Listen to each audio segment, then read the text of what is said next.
Ne, nasıl söylemem gerekiyor?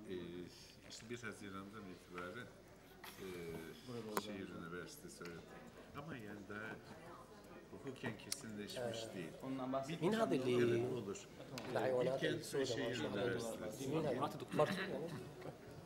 ما كنت عارف انه كان قاعده معنا الصبح. O ikisi de combine مش ما كنت عارف اذا هي معنا مش معنا. Bilkent ve şehir üniversitesi. Yes, Ayrılıyor.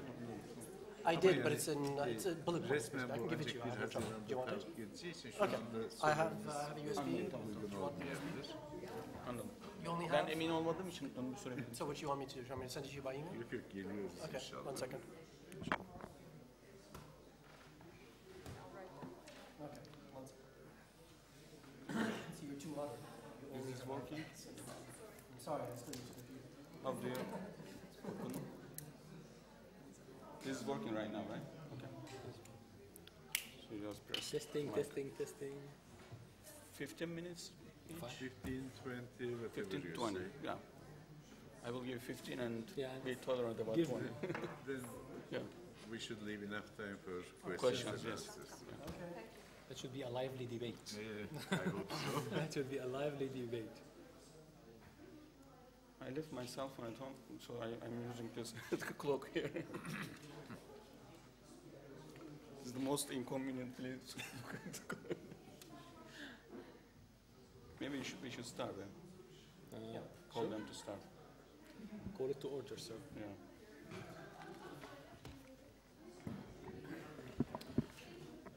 Shall we get started?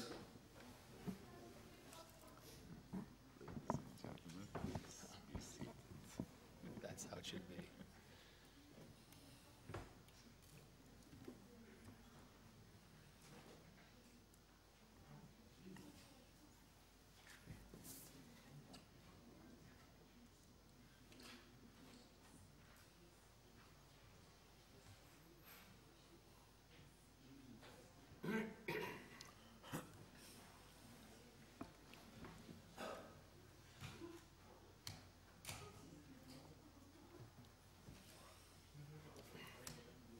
Welcome to the second session of our workshop.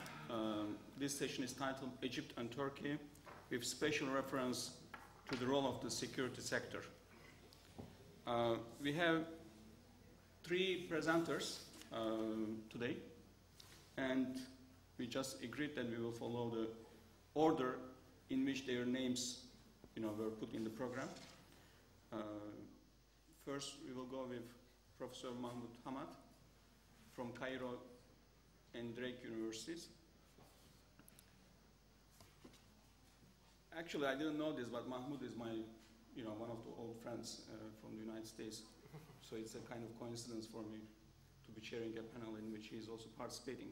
I didn't know that he will be coming. It's my pleasure. So welcome. Thank you.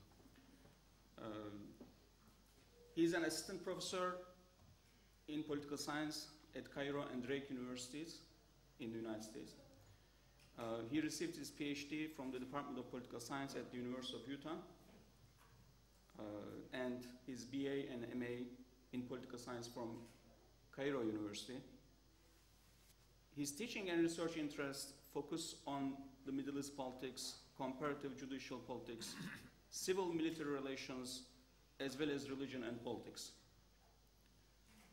Mahmoud Hamad taught courses at Cairo, Brigham Young, and Utah universities before joining Drake University in the fall of 2008.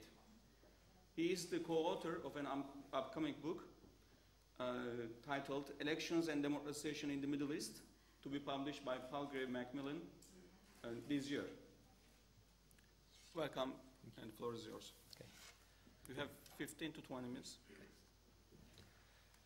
Thanks, Hassan. Thanks, Professor ERGUN, for inviting me. I'm grateful for the university for organizing such an important panel on such an important and timely topic. So what I'm going to talk about today is the the new Egyptian constitution and the establishment of the foundations, the constitutional foundations of the Second Republic.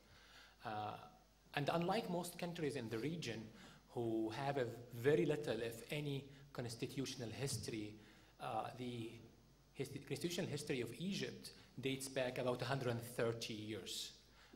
So there is a lot to learn from, to base our judgment on. The first constitution in Egypt was drafted in 1882, shortly before the British occupation of Egypt. And of course, this constitutional experience did not last long.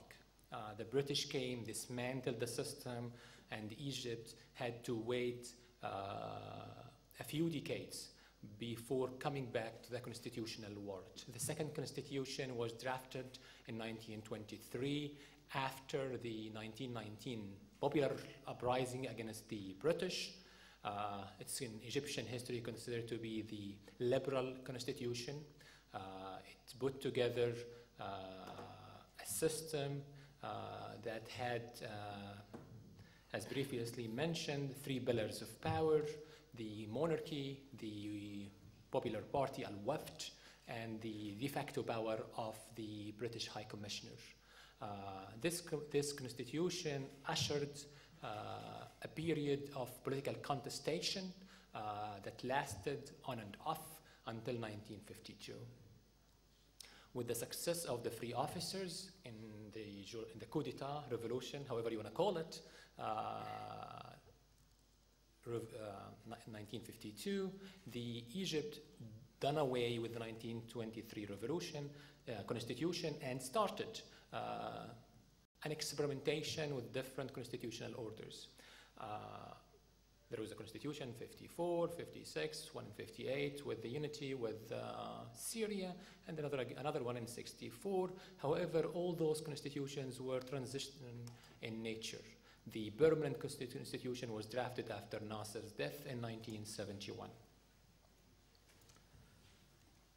And this constitution, the Sadat constitution, lasted about 40 long years. It was amended 3 times in 1980, 2005, and 2007, but it basically maintained the same constitutional order that was drafted in the 1970.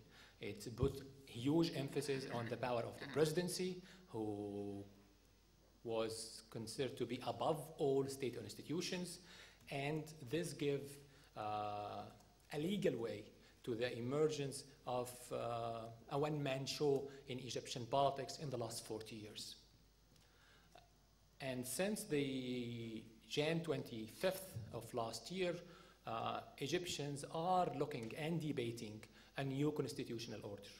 And there is an agreement that the old constitutional order that brought tyranny and economic underdevelopment is out of place, but there is little agreement about the new or the main features of the new constitutional order that to be enshrined by the drafting of the new constitution, hopefully this year. I'm going to focus on 3 main issues, with particular emphasis on the third one, the civil-military relation. So the first issue that I'm going to discuss briefly within the time allotted is the idea of religion and the state. The first Egyptian constitution of 1882 was, could be considered a secular constitution because there was nothing at all about religion. There was no even a single mention of any religion in the constitution. The liberal constitution of 1923 had a single article about that Islam is the religion of the state and Arabic is the language, is the official language. However, this article came in the latter part of the constitution and was mainly an afterthought, seemed to be an afterthought. It was Article 149 and came after what's called general rules. The revolutionary constitution had even less emphasis on religion altogether. The 1958 constitution had no mention of religion. The 1971 brought back this article about Islam and Arabic and put it on put it as Article 2 of the Constitution, giving it more prominent place in the constitutional order. In 1982, when the Sadat regime was under heavy attack after the failure of the economic policies of infitah, or liberal modernization, and after the peace treaty with Israel, Sadat tried to cling to religion and use religion to legitimize the state, and he added in 1980 the idea that principles of Sharia are the main source of legislation. And since the revolution, since the removal of Mubarak from power, there has been a debate in Egypt. One group of seculars want to remove this mention altogether, focusing more on creating a religion-neutral constitution. And this is at one end of the spectrum. At the other end of the spectrum, you have people who want a more heavy dose of religion in the constitution, focusing on the role of Islam as the only source of legislation. Most people are, however, somewhere in the middle. Of course, the process of constitutional writing in Egypt, constitutional drafting in Egypt, has been painfully slow, and nothing has been written yet, but I could try to predict, and you know, political scientists rarely predict because we are almost always wrong, but I'll try to make a prediction here today and say that in the new Egyptian constitution will have Article 2 as it used to be written in the previous constitution, which basically states that Islam is the religion of the state and Sharia is a source or the source of legislation, mainly with adding something about that non-Muslims can use or can be judged, can be adjudicated according to their religion, different religions. And this was the request of the Coptic Church, which is the largest minority in Egypt. So my guess, my prediction, is that we're going to have something about Islam in the next constitution. The second issue, which is a little bit more complicated, is the nature of the political system. Egypt has been a presidential system, a heavy-handed presidential system since Nasser's year. The different constitutions were written with a strong presidency in mind. The president in Egypt, as I just said, is above all a state institution. He's the arbiter among the different branches of the state. He has the right to dissolve parliament, appoint ministers, appoint the prime minister, and remove them from offices. He has the right to issue law decrees that has the force of law. Declare the state of emergency. So wide range of powers that any president anywhere would envy. And most Egyptians don't seem to agree that these broad powers are too much to handle in a democratic state. However, there is less agreement, much less agreement about the nature of the political system. There is some who want to keep a modified, weakened version of the presidential system. There is another group of people who wanted to do away with the presidential system altogether and use or create a form of a parliamentary regime, a Westminster kind of government, where the prime minister, rather than the president, is the main source of power. And there is a third group of people who are more inclined to support a semi-presidential system, somehow along the lines of the French system. And as you know, the French legal tradition has been prominent in Egyptian history. It seems that the SCAF, the Army Command Council that has been leading Egypt since Mubarak's departure, is somehow supportive of a presidential system for a couple of reasons. The first reason is that the belief is having a presidential system with checks and balances would mean that no single authority would be able to control army affairs. So having a president could work as a check on the parliament. The generals also seem to believe, secondly, that their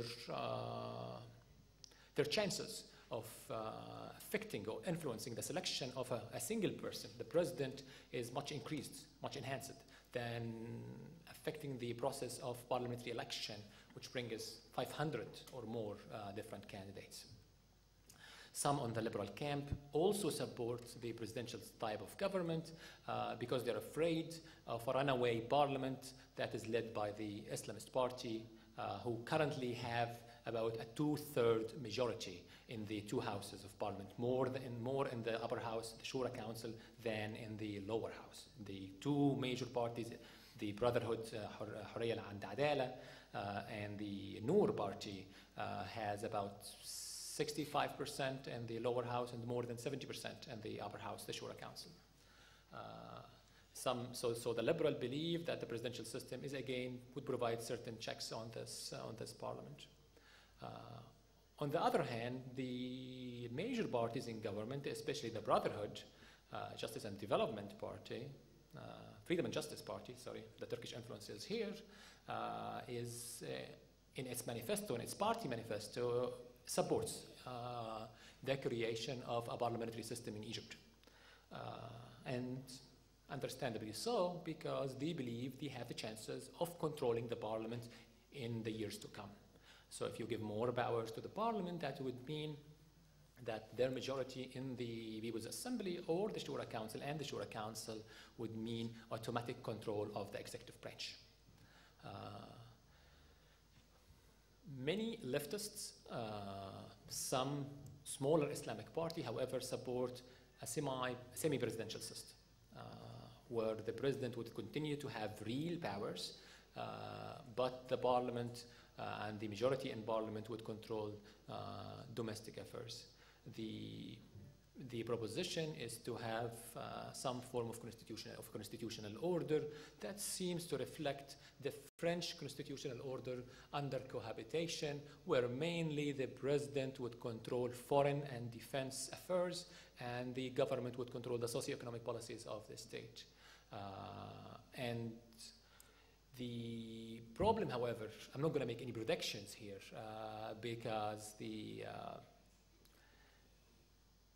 I think what is happening, the waiting game is the Brotherhood, the Muslim Brotherhood, is actually waiting to know who is going to be elected president. The Egyptian presidential election officially started today with Egyptian expatriates voting, and the first round is going to start on the 23rd and the 24th of May.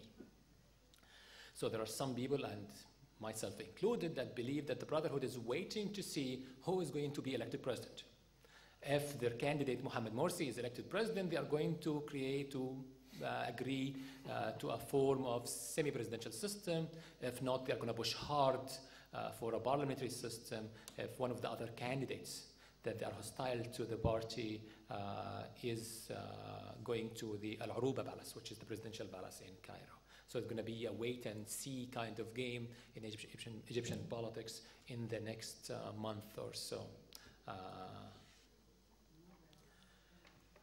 In relation to the structure of the political system, there are some other minor issues. So when we speak about parliament, are we talking about a unicameral or a bicameral system? Many believe that Egypt only needs one functioning house of parliament, and the second house, especially under the current arrangement, has very, very little power. So do you want to do away with this upper house altogether? Another issue is the occupational quota. Egypt has probably a unique in the different rather than good sense, 50% quota for what's called farmers and workers. So 50% of MPs, members of parliament, have to be nominated as farmers or workers, and many believe that usually this lowers the quality of candidates, and it reflects certain injustices in the system. Many people want to do away with this provision that dates back to the socialist Nasserist era. This is for the parliament. As for the judiciary, most Egyptians, at least among the elite, seem to agree that the judicial independence should be enhanced. This is debatable now after the judiciary have been very, very active in the past month or so. If you are not well versed in Egyptian politics, the Egyptian judiciary, even under Mubarak, was active. This is my field of study. But the Egyptian judiciary has been probably the most active and most visible judiciary worldwide in the last 2 months. So every day there is a major ruling that affects the everything regarding the constitutional order. So there is an administrative court that ruled that the Constitutive Assembly that was selected by the Parliament is unconstitutional, and the forced the Parliament to start a new selection process. There is another court that ruled that a law that the Parliament issued to do away with the old regime leaders has a suspicion of unconstitutionality, and it has to go to the Supreme Constitutional Court to decide. There is even one minor court outside Cairo in the Delta, in the Banha, in the small city in the Delta, that ruled a couple of days ago that the entire presidential election process needs to stop and start from scratch again. So the court has been very, very visible. This is the exact same judicial system that is putting Mubarak and his 2 lieutenants on trial. So the courts have been very, very active in the last 6 months or so.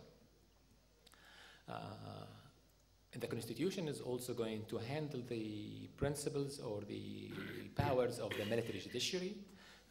This has been a bone of contention in Egypt because the SCAF has been putting people through the military system to get favorable rulings, especially against activists who threaten the old order. And the SCAF issued an amendment to the law that gave the military judiciary an equivalent position than the ordinary or the ordinary. I have to run now. Okay. The third and my focus today actually is the civil-military relations. You see, there is very little in the current Egyptian constitution or previous Egyptian constitutions about the military. You basically find 3 articles at the most. One article speaks about general mobilization and that conscription is a duty of all Egyptians. The second article speaks about that the state alone can maintain armed forces. And the third article basically states that was a new addition to the 1971 Constitution. It established a National Security Council. But there is nothing else in the previous Egyptian constitutions about the army.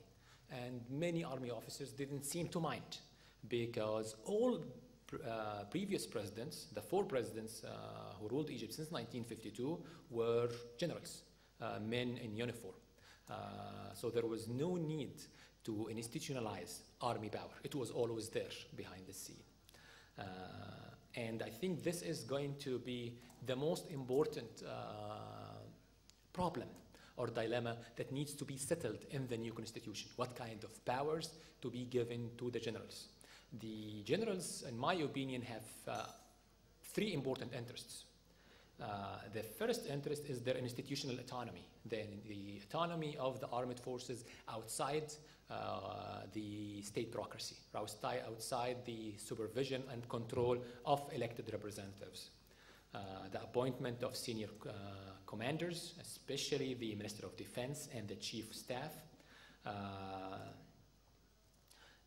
Basically, the generals want to keep this in the house, that the new elected leaders who are perceived to be lacking in military expertise should not intervene in these high state matters.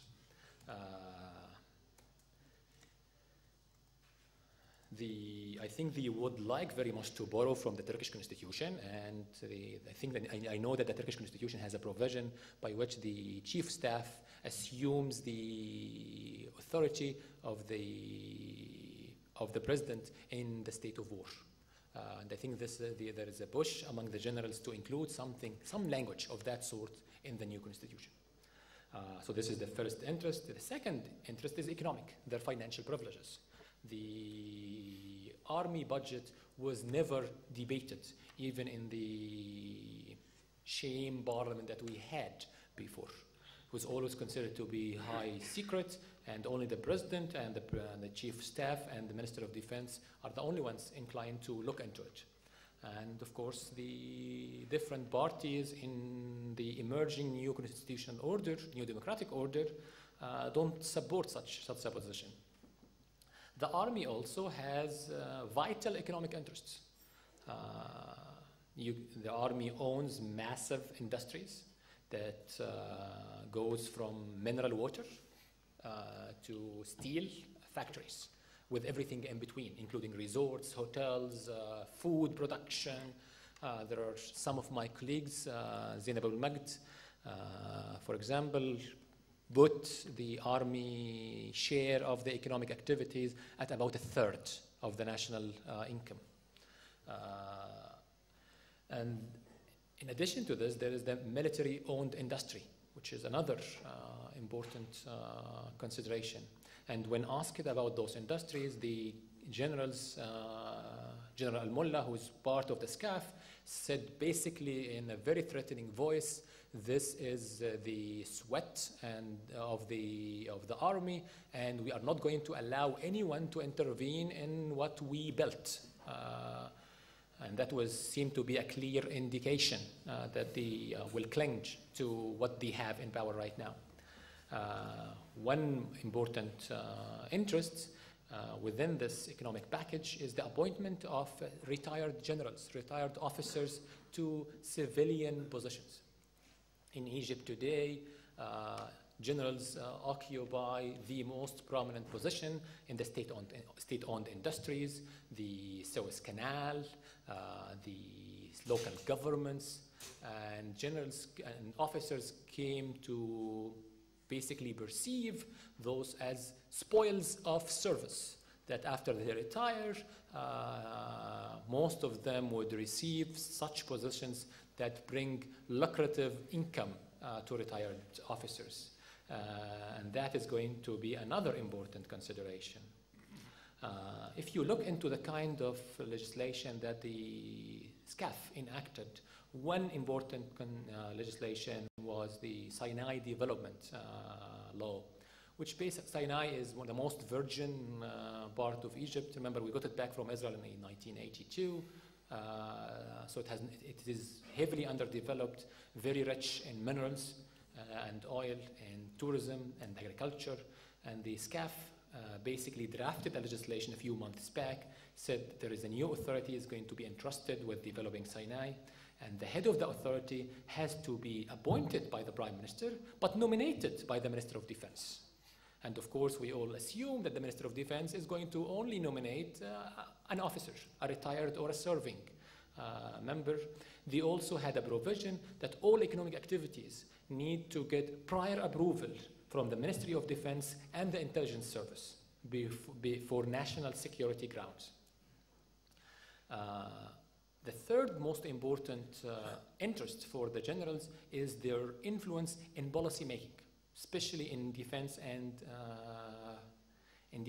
foreign relations. So they want to enlarge the National Security Council, have more powers, and have a strong army presence. The generals, again, have been trying to change the rules of the game while they are in power. So they drafted a number of legislation that enlarged the powers of the military courts. By law now, all military officers, even retired ones, can only be tried before military courts. I think they are learning from the Turkish experience. They don't want to, in 10 years, to get the generals and bring them to civilian courts. They also expanded the institutional independence of the Supreme Constitutional Court. The Supreme Constitutional Court is a new court in Egypt. It was established in 1979, and the law of the Supreme Constitutional Court gave the President of the Republic the power to appoint basically anyone he wants to the Supreme Constitutional Court, any judge he wants to the Supreme Constitutional Court. And Mubarak used this appointment power effectively to appoint people who are in the same ideological lane than the previous regime, fearing a new president that is not going to be very supportive of the army. The SCAF changed the law to restrict the presidential appointment power to the Chief Justice, the Office of Chief Justice, to people currently serving on the court. And because of the 15 judges that are currently serving, at least 12 of them are considered to be government loyalists. So the chances of appointment of a liberal judge, for example, much declined after this change in the law. I'll just have to conclude. Maybe you can come to visit some of those issues later. The army officers are aiming at aiming for Chile.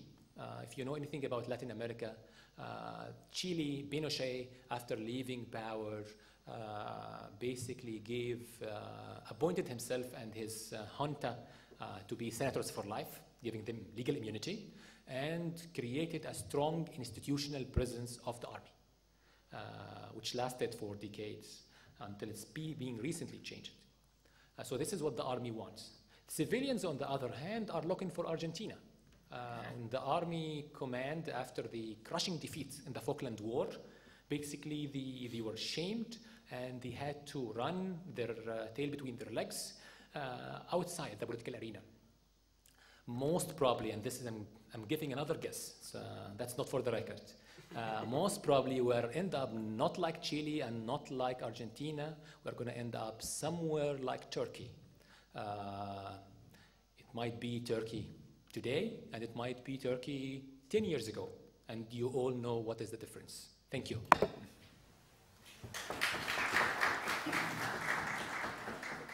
Thank you very much, Mahmoud, for this very important insight into the politics of constitution making in Egypt. Mahmoud basically touched upon three very important cardinal issues confronting the constitution making process in Egypt today. The first is the place of religion. The second, the type of political system, and he talked about different party positions on this, whether Egypt will have a parliamentary or a form of presidential system. And the third is the place of the military. What I drew as a conclusion from this, perhaps overthrowing the dictator was perhaps the easiest part of this entire process. Thank you very much, and we will proceed to the second presenter. In our list, he's one of the foremost authorities in constitution making and constitutional law in Turkey and internationally as well. ERGUN, Professor ERGUN, welcome. He graduated from Ankara University Law Faculty and completed his PhD at the same place on public law.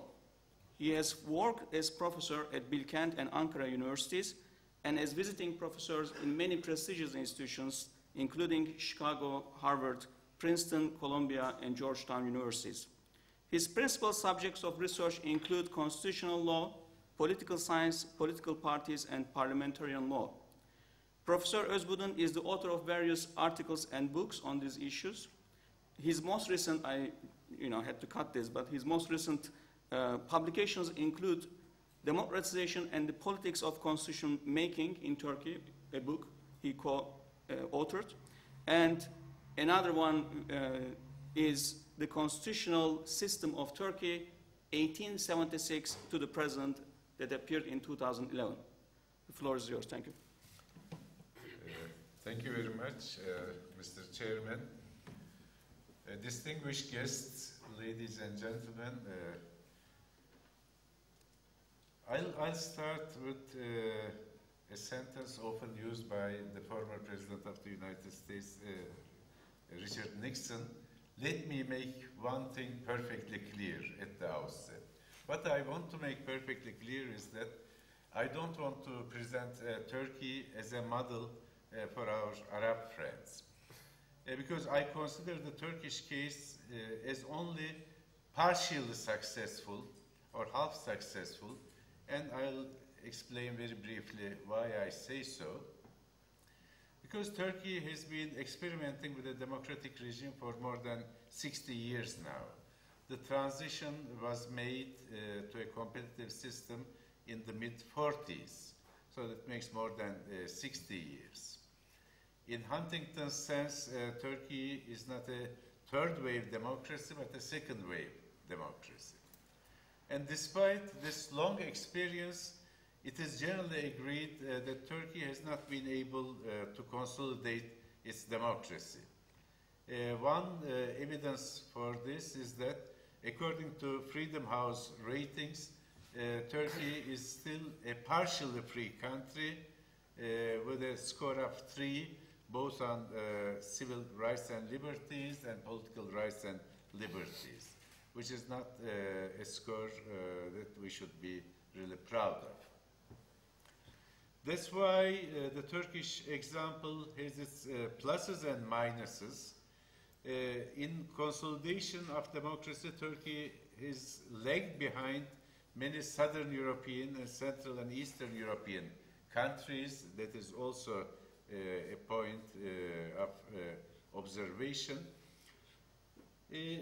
So I'll try to present the Turkish case, especially in matters of transition and in matters of constitution making, with all its pluses and minuses, and it is up to our Arab brothers and sisters to draw lessons from both the negative aspects and positive aspects.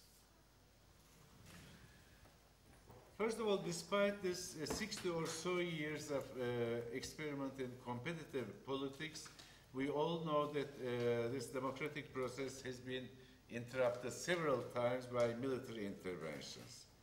The two full military interventions in 1960 and in 1980, a semi-military intervention which led to a curious interim regime in 71, the so-called postmodern coup of 1997, finally in 2007, a military involvement in the process of presidential elections, which fortunately failed.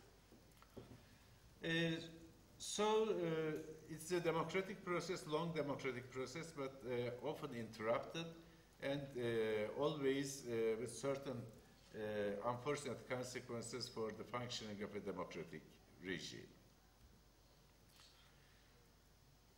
Perhaps as the immediate cause of Turkey's constitutional problem, we can locate the 1982 constitution, which is the product of the military intervention of 1980 and of the military regime of the National Security Council between 1980 and 1983.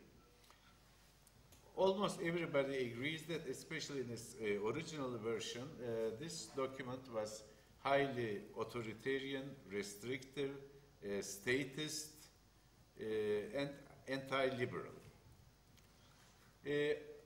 And I'll try to refer to some of its features in the subsequent minutes. But in a broader perspective, the roots of Turkey's constitutional problem go back to earlier periods. Very briefly, none of the three Republican constitutions of Turkey, those of 1924, 1961, and finally 1983, were made by freely chosen representative, legislative, or constituent assemblies.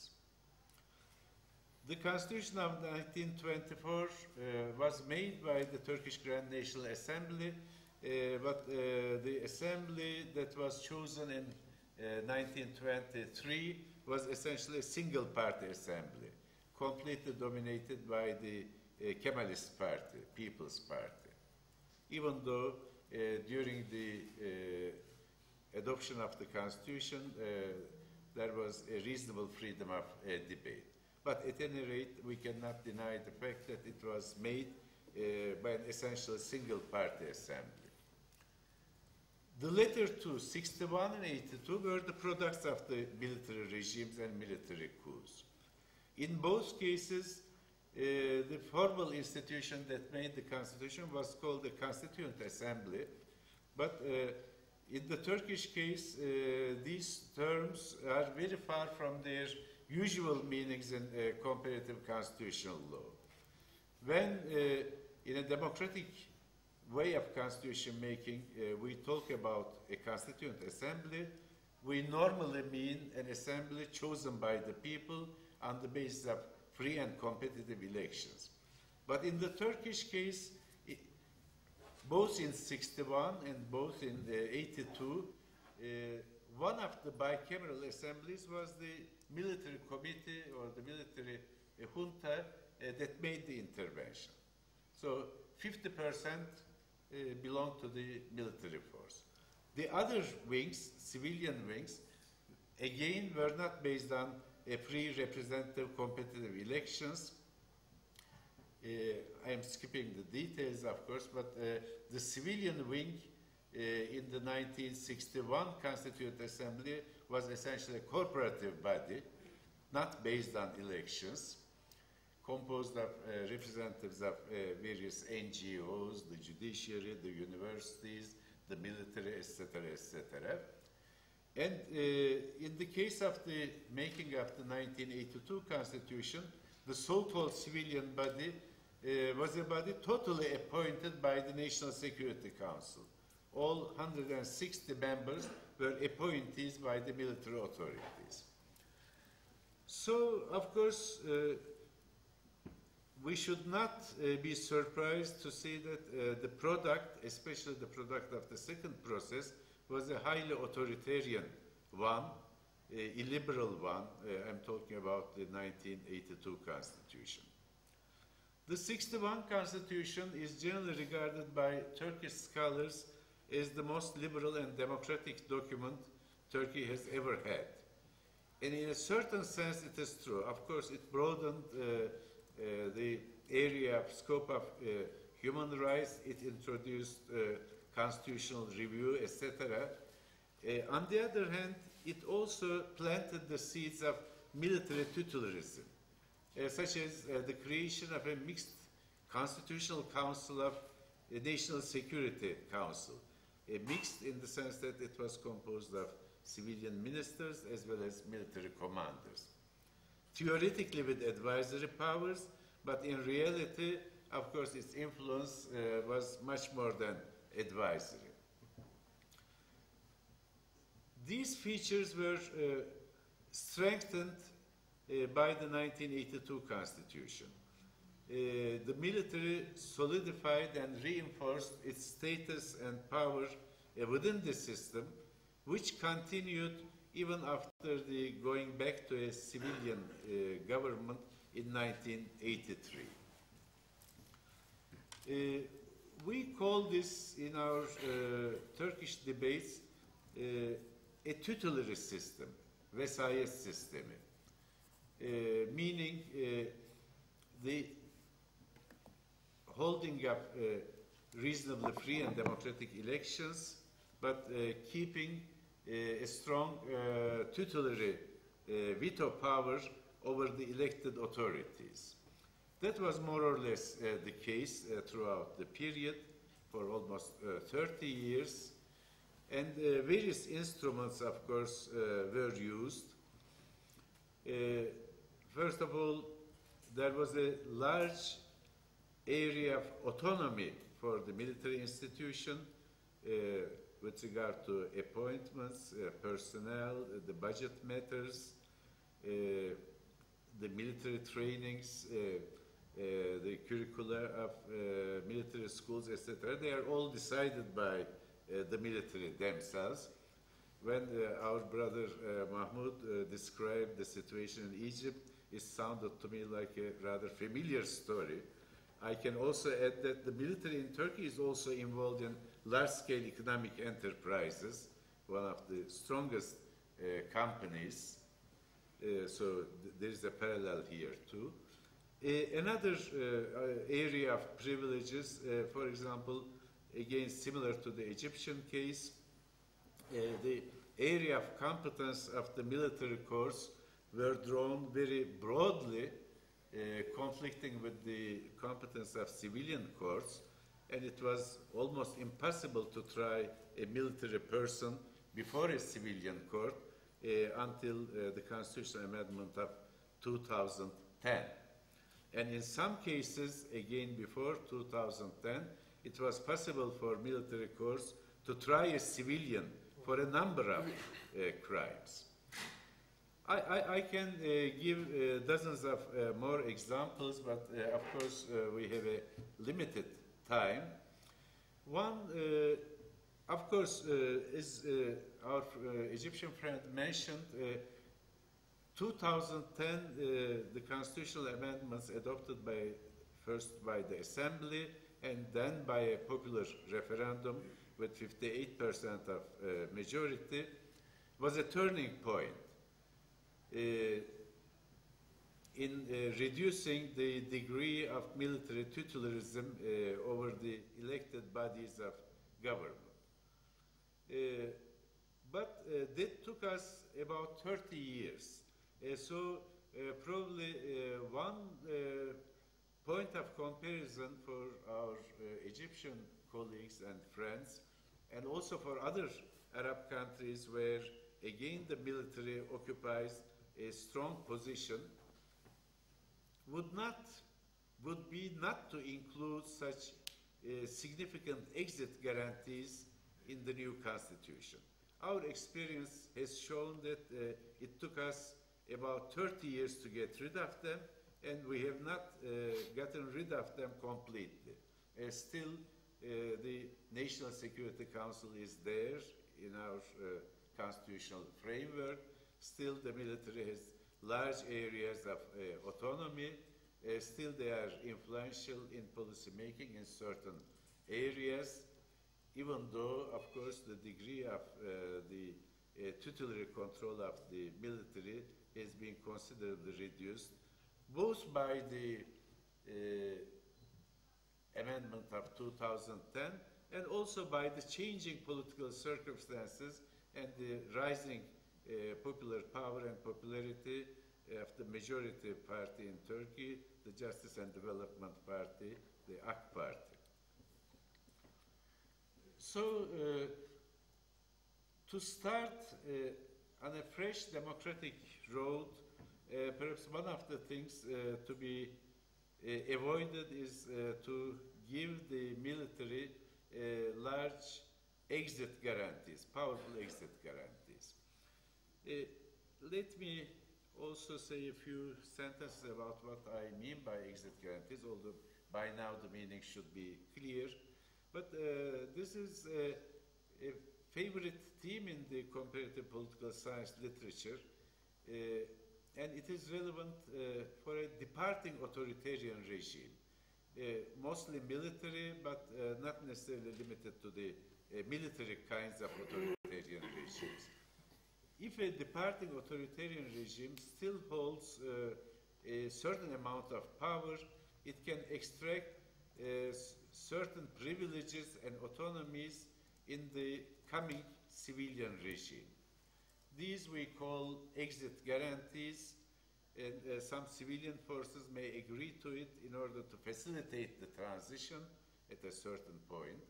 But then it takes a lot of time and effort to get rid of them. And as long as they remain in force, it is difficult to talk about a really consolidated or healthy or normally functioning democracy. So Turkey is a good example, but we have similar examples in Latin America, the Chilean example, for example, the Portuguese example, until at least the Constitutional Amendment of 1982, because their exit guarantees were even stronger than the Turkish guarantees in the original Portuguese Constitution of '74. So, So far, I've talked about the more negative aspects of the Turkish experience and what has to be avoided by our neighbors and friends. But not to end with a pessimistic note, I'll talk about a more positive aspect. This is partly constitutional, but partly political, or chiefly political. This, I mean, the combination of Islamic values with a democratic system, with the rise of the AK Party and its continuation in power for about 10 years now, and the party won third consecutive election, each time increasing its percentage of votes. In the political science literature, this fits the model of a predominant party system. This party, especially the top leadership, had Islamist roots, and in the past the predecessor parties pursued a more Islamist policies. But the AK Party showed a very good example of adaptation, combining Islamic values in a moral field, ethical field, but a complete commitment to a secular system of government. And while they have been in power for 10 years now, nothing has changed with regard to the secular nature of the Turkish governmental system or of the legal system. So in this respect, I think Turkey is a rather successful example in the Islamic world. Certainly it is not the only country where we see a combination of Islamic majority, Muslim majority, and a reasonably democratic system. We have other examples in Southeastern Asia, Indonesia, Bangladesh, Malaysia to some extent. So Turkey is not the only country that has managed to do it, but it's one of the important countries. Here, I'd like to cite the work of the influential Muslim scholar Wali Nasr on the rise of Muslim democracy. Now Muslim democracy is a real concept. I mean, it's not something theoretical, but it's a reality in very important Muslim majority countries, such as those I cited, and fortunately Turkey is one of them. So that reduces the gap, the historical gap between the elites and masses, between the state and the nation, and prepares the ground for a much healthier development of a democratic system. Of course, it has not been easy to arrive to this point throughout the decade, the last decade. There has been many conspiracies, military or otherwise, against the AKP government, but they failed. And today, of course, the balance of power has shifted towards the society, from the state towards the society. Perhaps one thing to be taken into account in the making of the new constitutions in our Middle East and Arab neighbors is to try to establish that kind of peaceful balance between religion and the state. Professor HAMAD mentioned that this is one of the important questions facing the Egyptian constitution-making efforts. It is still a question that is widely debated in Turkey. Mind you, there is no possibility of departing from a secular system of government, but there are two or perhaps more than two, as Professor ÇİZAKÇA mentioned in the morning, different models of secularism. The Jacobin or Kemalist type of secularism, in my humble view, is not compatible with a democratic system. Laïcité de combat in French, and aggressive or militant style of secularism. But there is also another kind of Western secularism which is quite compatible with a Muslim majority country. That is what we call a passive secularism, a state with equal distance to all major religious groups and communities, even to those who don't belong to any religious community.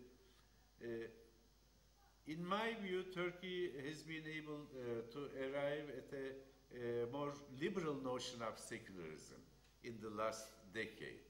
So many Middle Eastern countries are, just like Turkey, divided societies, divided religiously, sectarianly, sometimes also linguistically, such as Iraq, or ethnically. A divided society needs a constitution that will not exclude the minority groups, the non-Muslims, the non-Sunni groups, such as in Syria, the Alevis, also Alevis in Turkey. An exclusive, embracing type of secularism would be the most appropriate, but of course it's up to those countries to decide which kind of model would be most appropriate for their own conditions. I'm talking about the Turkish experience with its pluses and minuses, and I think on the plus side I can cite the changing nature of secularism in Turkey, which brings promises for healthier development of a democratic system. Thank you very much, Mr. President. I think I passed my limits. Thank you very much. After listening to Professor Özbudun, we, I think, almost gathered the idea that the issues in Turkey and Egypt are almost the same, in the sense that we also have the issue of the place of religion in the framework of discussions on different versions of secularism, whether we will have the combative French style or more liberal Anglo-Saxon interpretation of secularism in the new Turkish constitution. Hopefully that's forthcoming after many years. And the issue of the place of the military, that's also a common issue with, between Egypt and Turkey. Professor Özbudun did not mention about the different styles of political system, whether we will have a parliamentary or a kind of presidential system. That's also being discussed. I'm looking for the lack of time, Mr. President, because I already passed my limit. But if there are questions, maybe there are questions on this. Come back but to that. With this as a total package, we almost have the same issues. So with this, we are going forward to our third presenter, ZAID Al-Ali. He is a senior advisor on constitution building at International IDEA, which stands for Institute for Democracy and Electoral Assistance, based in Cairo. He taught courses, and he's teaching course actually, on international trade law at the prestigious French institution called Paris Institute of Political Studies, also known as Sciences Po. He was a legal advisor for the United Nations Development Program in Amman and Beirut. He has a master's degree in law from Harvard Law School and pursues his PhD degree at University of Paris. His publications include The Iraq Constitution, a Contextual Analysis, which is a book which is forthcoming this year, and an article titled Constitutional Drafting and External Influence, which appeared in Research Handbook on Comparative Constitutional Law. Thank you. Welcome. Thanks very much. Thank you for the introduction, and thanks to the university for having me. just a general point for the audience and for the translators is that I can sometimes speak very fast when I speak about things that interest me.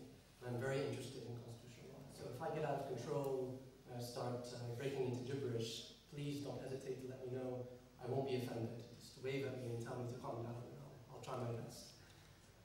Another general point, but substantively this time, is one of the previous speakers in the earlier session today spoke about constitutions and how constitutions were not particularly interesting, or not a particularly interesting thing to look at in the Arab region because they were also violated regularly. And that's a view that many people hold in relation to Arab constitutional tradition, at least up until the Arab Spring. I tend to agree, but I would also just I would look at it from a different angle slightly, which is that from a different angle, the opposite is also true, which is that the texts themselves were actually full of loopholes, because the regimes that were supposedly violating them are the ones that actually drafted these texts. Okay? And they've been exploiting these loopholes for a very long time. So in my country, in Iraq, the constitution, which many people seem to think, the previous constitution, the 1970 constitution, many people seem to think was a very modern text. When you read it, it's actually extremely anti-democratic.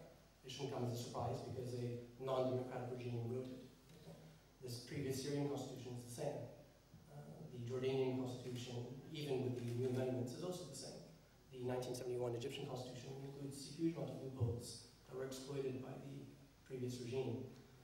So I would look at it from a different angle as well, which is that the texts themselves were deeply flawed. Okay? And many continue to be deeply flawed, despite some improvements.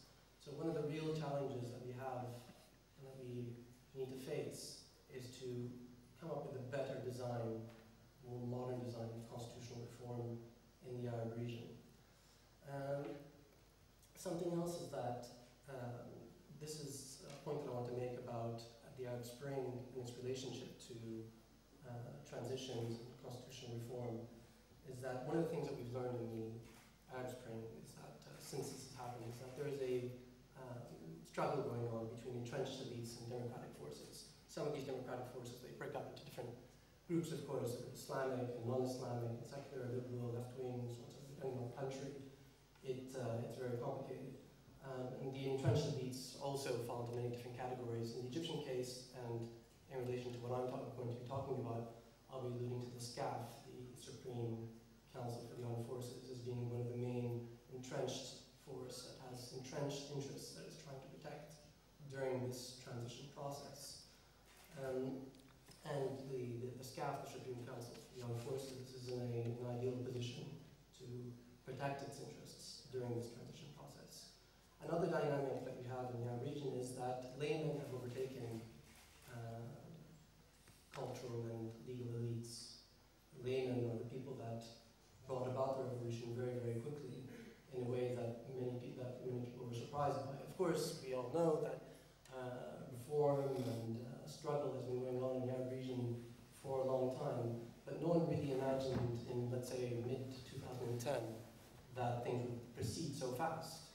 So if you contrast that, for example, with a country like South Africa and the South African Revolution, South African trade unions and left-wing movements and the ANC have been struggling for a very, very long time. And by the time the revolution had reached its summit in the 90s and the constitutional drafting process started, they had had decades of experience of negotiating, they were very in tune with modern constitutional practices, and had learned a great deal from their German, American, Canadian, and other colleagues around the world, and were in a very good position to start drafting their new constitutional text.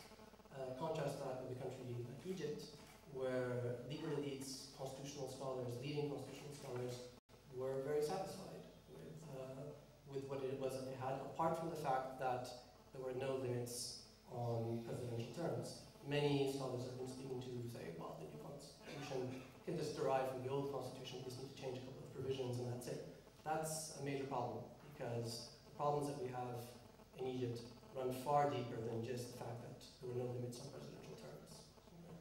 And this gap between laymen and elites is one of the problems that need to be bridged over the coming period. And I'll be speaking about that in more detail shortly. Okay. Now, just as I start getting into my demonstration, I'm just going to give you another warning, which is that I'm a comparative constitutional lawyer, and I also specialize in international commercial arbitration. So in those two capacities, what I do is that I read constitutions, and I read provisions and court decisions, and I also read contracts. So I'm going to be referring to provisions and articles in various constitutions, and many people here may not enjoy that. Okay? So if anyone wants to have a coffee break or a cigarette break, right now would be the best time. Okay, so what is it that we mean by security sector reform in a country like Egypt or in the broader Arab region? Based on what it is that we know now, and having lived through a year and 4 months, my phone's here. So, based on what it is that we know now, a year and more than a year of Arab Spring, we can break down what security sector reform means into different categories, what it is that's required in order to achieve genuine security sector reform. The first category is that we need to reconsider the relationship between civilian elected officials and the security sector. Now, what does that mean? It means, first of all, looking into the question of to what extent is the security sector subject to civilian control and authority. Okay. Now, in a country like Egypt, there's very little, if any, control by civilian authorities over the military's policy or its budget. Okay. In a country like Iraq, my country, we have the opposite problem, which is that the military is completely under the control over civilian authorities. But the problem that we have in Iraq is that it's subject to the control over only one branch of civilian authority, which is the Prime Minister's office. So the Prime Minister can do whatever he wants and Parliament has no control whatsoever. And the Prime Minister has managed to politicize the institution as a result. Okay. A second volley is looking into the question of whether the state's elected representatives can exercise oversight on the security sector's activities and its finances. Now, all Arab countries have something that's referred to as supreme audit institutions. I don't know if you're familiar with that term. The acronym is SOIs in English. A supreme audit institution is an audit institution that exists in every state in the world. I'm sure there's one in Turkey. And what it is it's a state body that audits the state's accounts. It looks into all branches of the state's activities, all the departments, ministries, and so on and so forth, and makes sure that the money that is being allocated to all these different departments is being spent in the way that it's said that it's supposed to be spent. Sometimes their mission also includes looking into whether or not it's being spent efficiently. So in the United States, the Supreme Audit Institution is the Government Accountability Office. In the United Kingdom, it's the National Audit Office. In France, it's the Cour des Comptes. In Iraq, it's the Diwan al-Maliya. There's one in every country. Okay?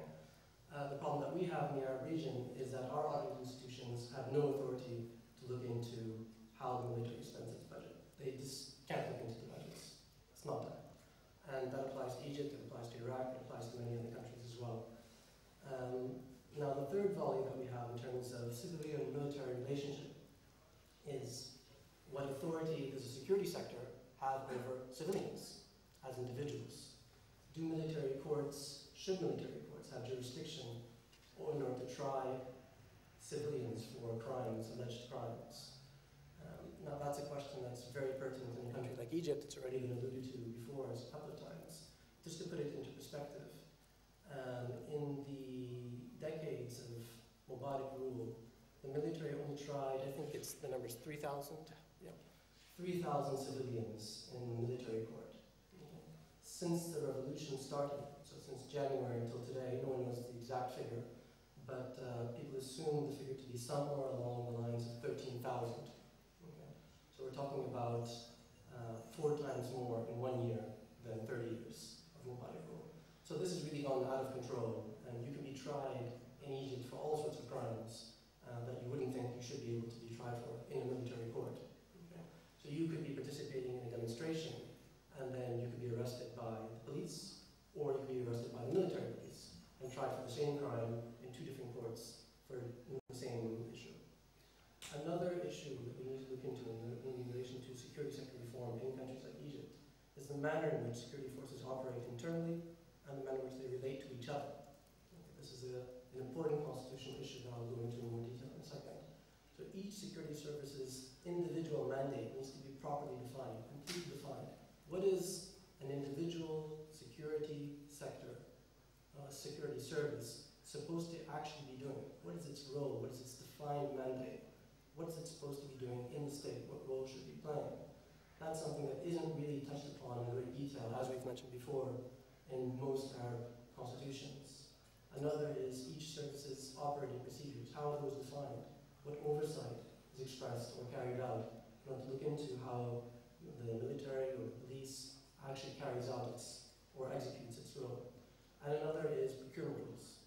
How does the military procure its equipment? In a country like Iraq, our military budget is increasing exponentially. This year we've bought 20 F-21s from the United States, costing billions and billions of dollars. And it was all done under the table, and we have no idea of how the deal was negotiated. And that's not something that's particularly desirable in this day and age. And the final issue when we're talking about security sector reform in countries like Egypt and in the rest of the Arab region is the influence that security sector can play on the state's policy and its policy formation. One shouldn't imagine that that should be an issue of debate, but it still is in a country like Egypt. And that's something that we need to discuss. So what is the current status of the debate? I'll summarize what the current status of the debate is, then I'll go into the detail in just a second. The current status is that we have very little hope of immediate change on any relation to any of these issues today in Egypt. The transition process has not gone in the way that people originally hoped, and currently the most that we can hope for, or what people are demanding today, is an end to military trials for civilians, and that's mainly what people are asking for. In relation to the rest, most people have basically given up for any type of reform today. We're hoping that it might happen sometime in the, not immediate, but in the medium term or the long term. But any event today, it's extremely unlikely that any of these things will happen.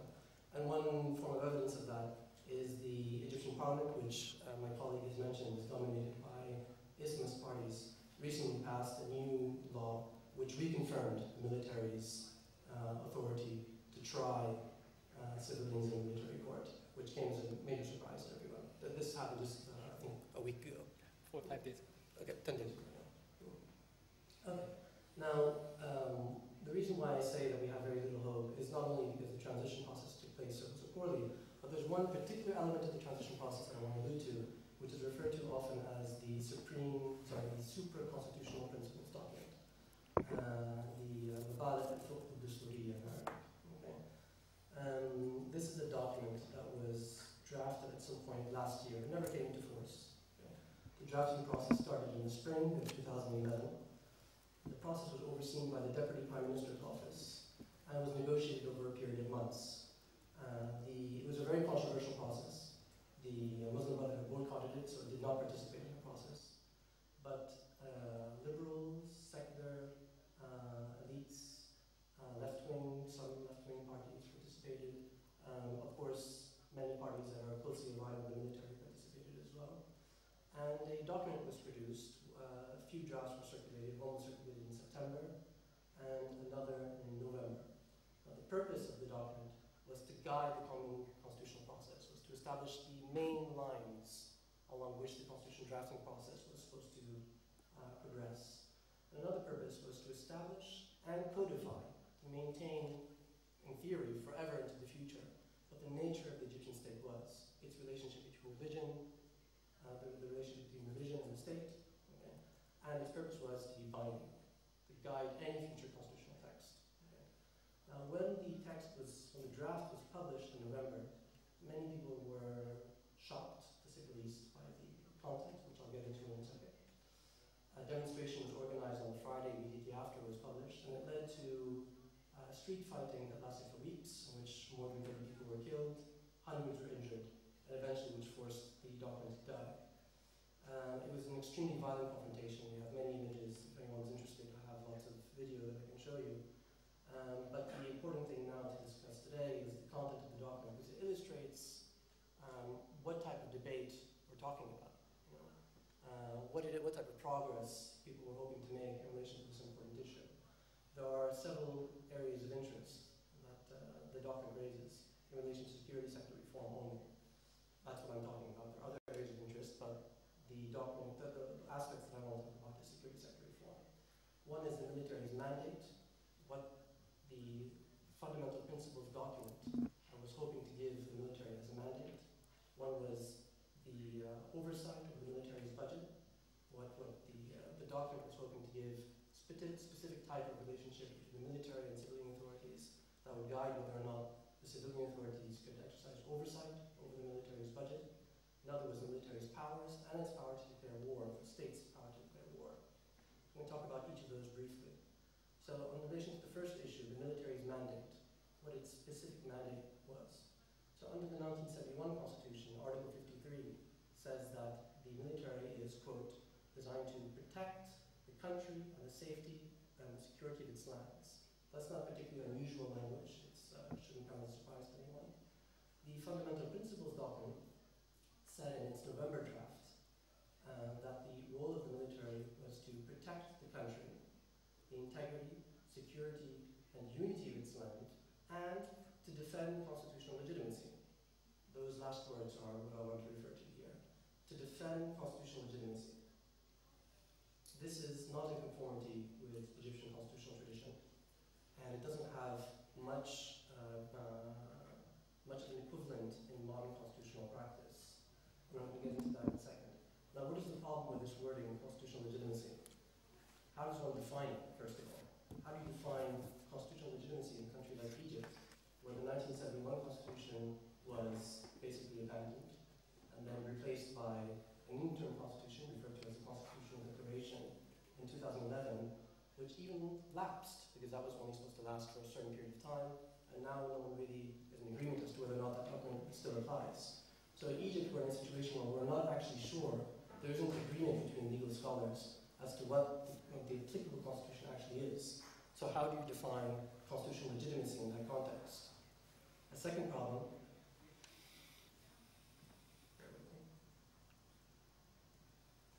is, what do you do in a situation where the military is allowed to defend constitutional legitimacy? The document doesn't say anything about it. How do you defend constitutional legitimacy when there are no limits to what it is that you can do? Can you suspend elections, postpone elections, cancel election results? What limit? The text didn't say anything. This is a text, once again, that was drafted by some of the country's elite constitutional scholars, its liberal elites, and forces that were close to the military. Very surprising when you consider the lack of detail. Okay. And then lastly, what body determines whether or not the military's defense of constitutional legitimacy is in itself legitimate, or constitutional, or legal? Is it the Constitutional Court? What if the military decides not to follow the strictures of the Constitutional Court? What then in that case? There's no limit. Just to cite a couple of comparative examples, in a country like South Africa, the mandate of the military is, quote, to defend and protect the republic, its territorial integrity, and its people. Okay.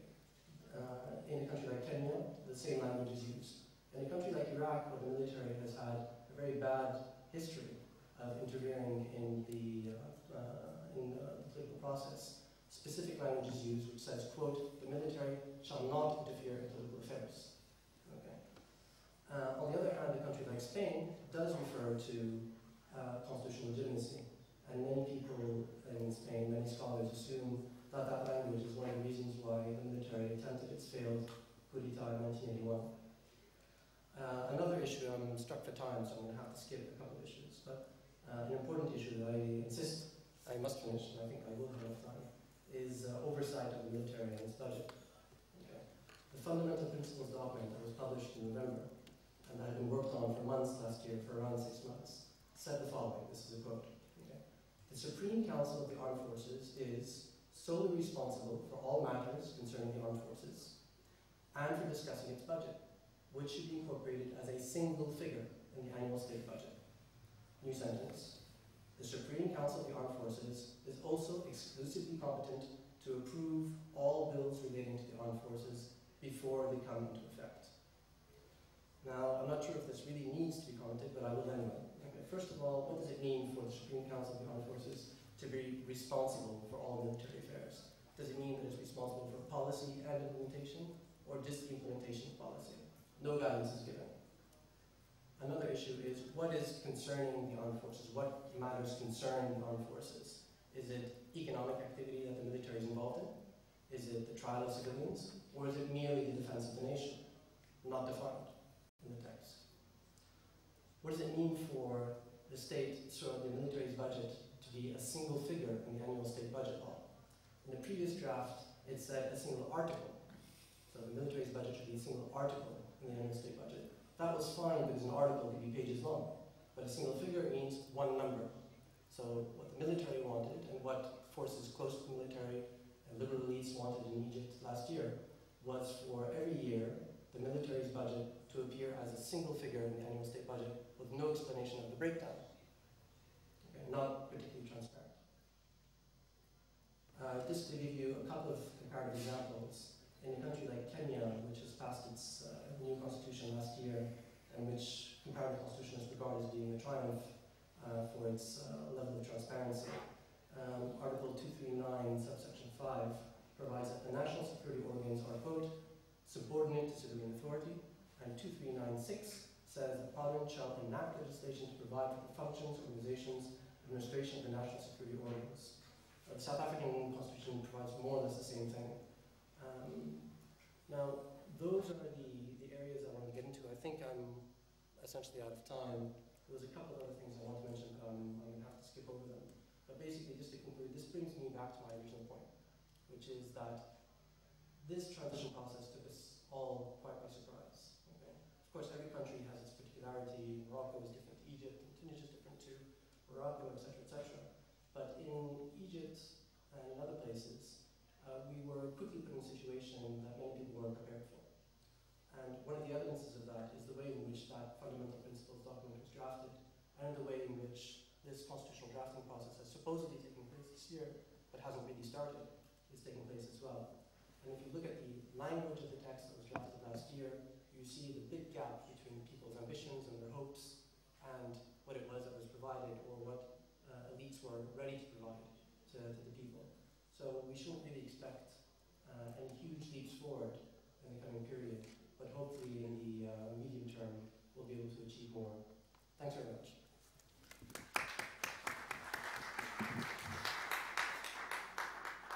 Thank you very much, Zaid, for this very informative analysis, detailed analysis of the security sector reform in Egypt, rich in comparative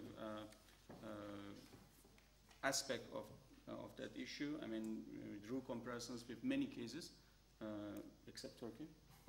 But I'm sure Professor ÖZBUDUN and others in the hall always thought about comparisons, because these issues that you are talking about, oversight of the military budget and the position of the military in terms of defender of the constitutional legitimacy, are also two issues that confront us in this country. And I'm sure there will be, you know, very many questions. We hope to receive. We'll start with you. Thank you. Yes.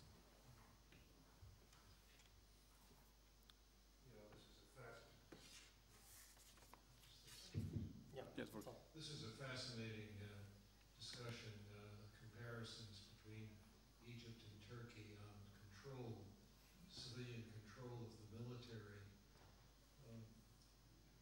About 2 or 3 months ago, I was asking a Turkish friend, colleague, and banker about the situation in Turkey concerning parliamentary supervision of military expenditures.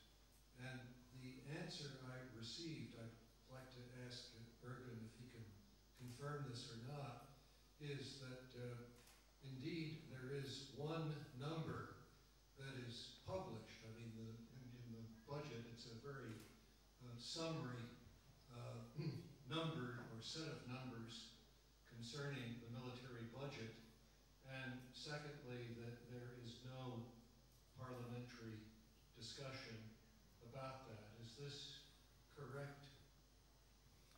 Would you like me to answer Yes, now? please. Yes. It's absolutely correct. There is practically no parliamentary supervision of the military budgets, although formally speaking they are submitted to Parliament, but then they are adopted without a debate and with acclamation.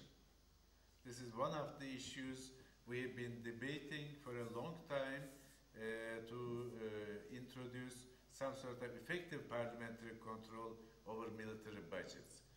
In relation to this, our friend Ali mentioned the role of the Cour des Comptes or civil institutions.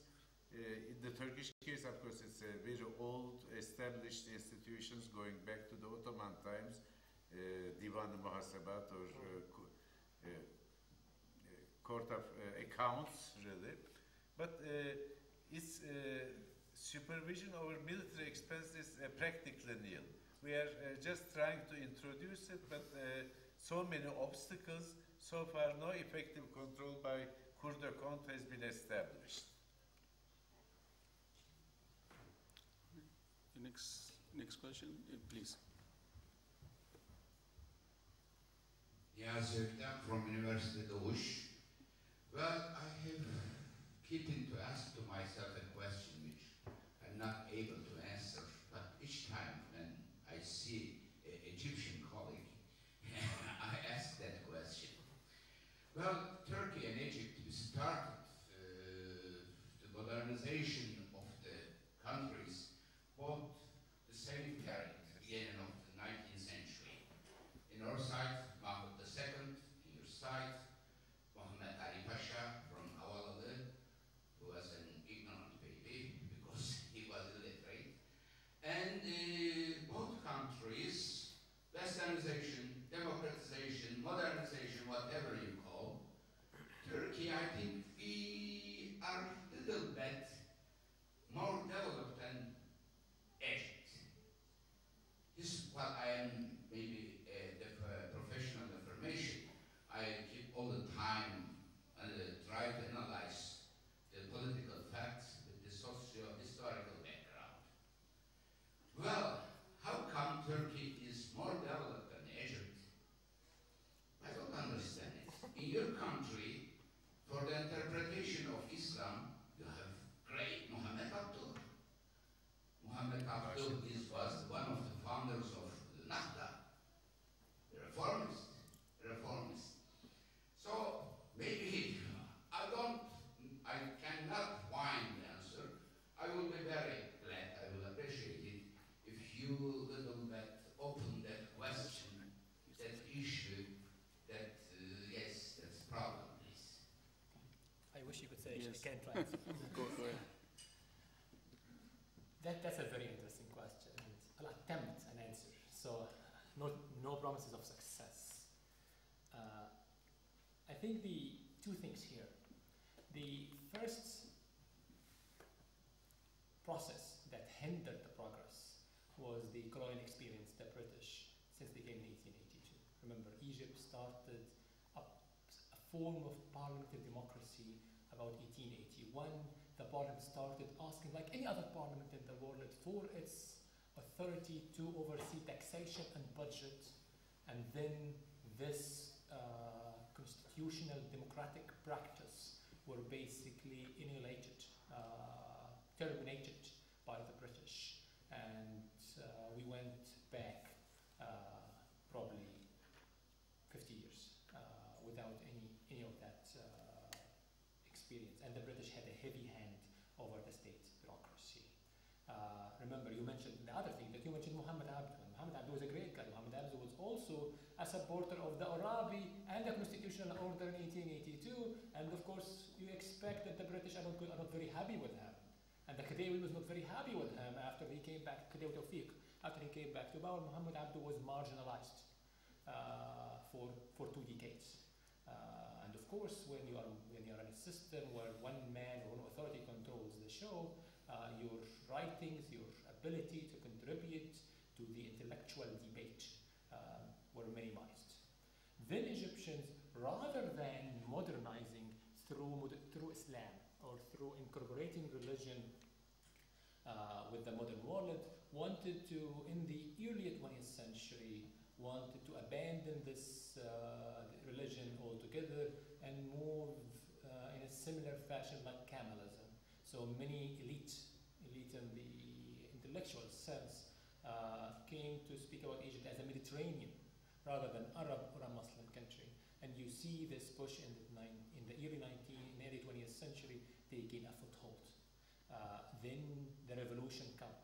And here, Nasser and socialism was not very accommodating of religion. And I'm trying to be diplomatic So you see, religion was marginalized, and religion was centralized at the hands of the state. Al-Azhar, which is the largest oldest Islamic institution, has a tradition of independence that dates back 1,000 years. One of the few things that that Nasser did was basically to nationalize Al-Azhar. The Sheikh of Al-Azhar, which is considered to be the highest religious authority, was elected by the Grand Ulama.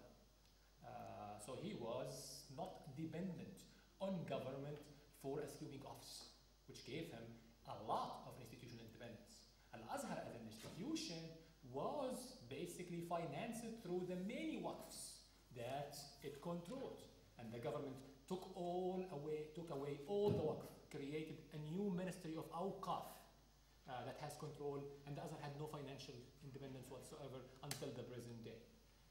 It's interesting that the SCAF changed the rules for selecting Sheikh of Al-Azhar, because the current Sheikh of Al-Azhar, Ahmed al-Tayyib, is a Mubarak appointee. He was part of the Mubarak party, and he's considered by many to be a pro-regime kind of sheikh.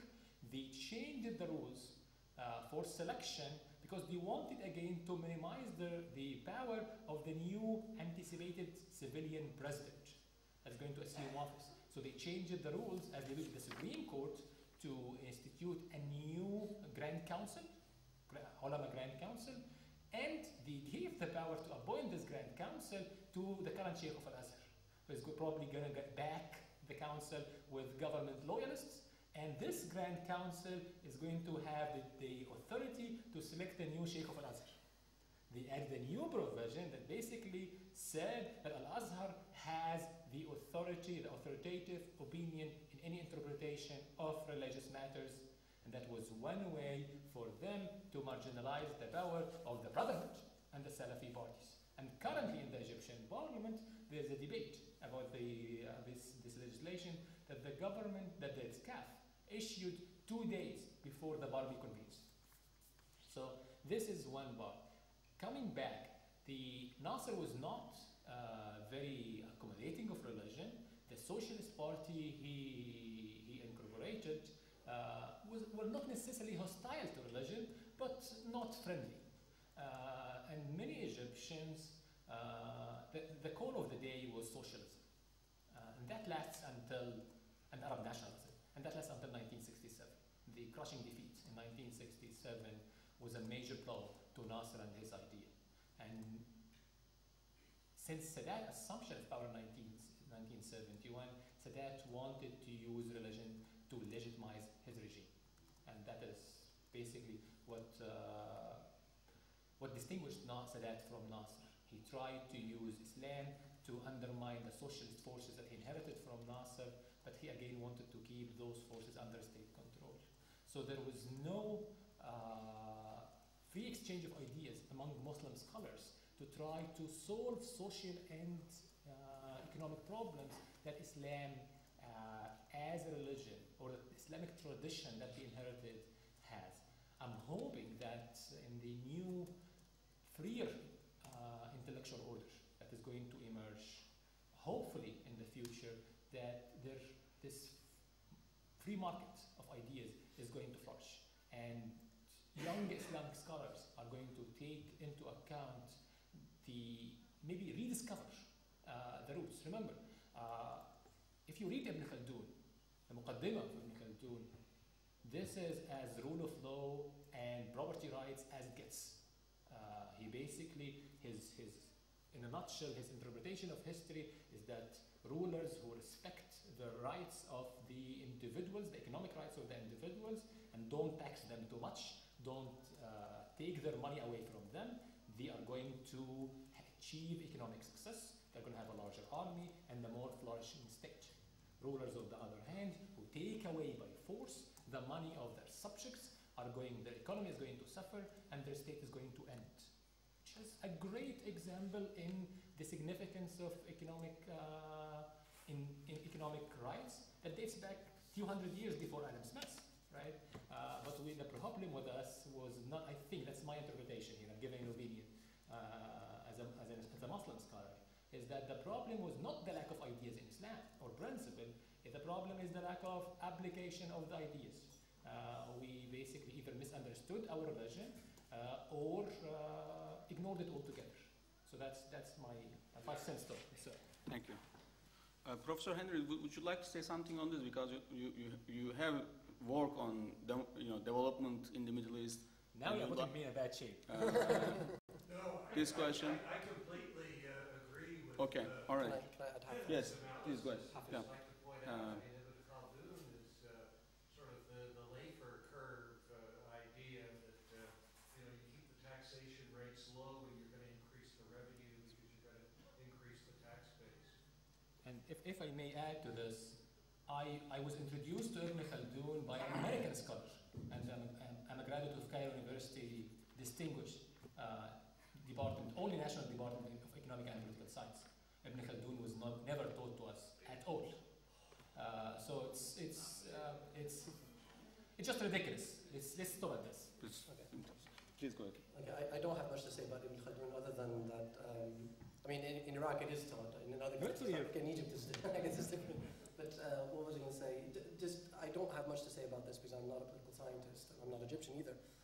But I've been in Egypt based long enough, and I've had enough discussions with my colleagues at the Muslim Brotherhood to know that if I don't say anything, or if I don't express their views here, they'll be upset with me. So I'll just say on their behalf that what they would say if they were here, what they've said to me on many, many occasions is, although foreign influence is not the only factor, and it may not even be the only factor, in their view, foreign influence has been very negative on Egypt for many different reasons. First of all, by supporting non-democratic regimes, and also its influence through the military. Okay? And what I've heard them say many times to me is there are 2 things that they're afraid of today. One is foreigners, and one is the army. That's what they consider to be the principal forces that are working against the development of the Egyptian state. Okay? That's a view that I partially agree with. I'm not saying I agree entirely, and I don't think by any means that it's the only factor. And also, I completely appreciate that everyone needs to look within our own societies and look at what's wrong with our own societies. And believe me, there are many things that are wrong with them. So those are certainly factors that need to be mentioned. Thank you very much, Professor ÇİZAKÇA.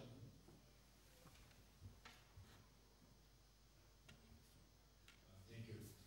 I have questions and comments to both Dr. Hamad and Al-Ali. About Nasser, you mentioned that he was not particularly friendly for Islam, and I certainly agree with that. After all, the very first Islamic bank in the world was established by an Egyptian, Ahmed al-Nagar, and his bank was very successful, and it flourished, but for only about 2 years. It was then closed down by Nasser for being too Islamic. So this is just something I wanted to mention. And then for Dr. Al-Ali, I have a question really. You see, when the Americans entered into Iraq after the Kuwaiti situation, I was almost optimistic, thinking that what they did in Europe and Japan after the Second World War would repeat itself, and that they would introduce highly liberal laws, even constitution, in Iraq, and then that would be the beginning of democracy in the Arab world, I was hoping, and obviously those hopes completely disappeared. Could you explain what went wrong? Well, why is it that the Americans made no attempt whatsoever, and we don't see a repetition of what we have seen after the Second World War in the Arab world? But just why? Want me to go first? Go ahead. Okay. Or maybe too naive a question. This is something I can talk about for a long time. Okay. It's difficult to know what motivates American foreign policy, and I can't speak, as to the psychology of what's behind it. Okay. I can only guess about what it is that really motivated them, and what the difference is between the Marshall Plan and what happened in 2003 and post 2003. One of the things that many people believe is that you can't achieve an honest result from a dishonest motive. Okay, the motivation that we needed to invade Iraq because of weapons of mass destruction and collusion between Saddam Hussein and Al-Qaeda was of course pure fiction. Okay, no one ever believed it. And the fiction that the United States had to invade Iraq to help Iraqis was complete fiction. And the best evidence of that is that the United States, governed by George Bush, President George Bush, and his Republican administration, his neoconservative Republican administration, which is very close to Christian movements, okay, made absolutely no effort to protect Iraq's Christian population. In fact, they endangered them. And today, the Christian population of Iraq is perhaps 1/3 of the size it was in 2003. They've basically disappeared. Okay? And when they asked for protection, or at least to stop putting them at risk, because they did put them at risk, the United States was unmoved. Okay?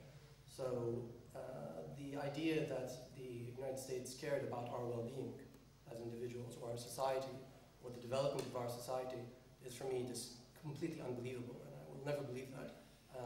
Based on many, many factors, and for me the best evidence of that is that they could not even be bothered to protect their own, given that the Bush administration was religiously motivated, okay, to protect their own fellow Christians in our country.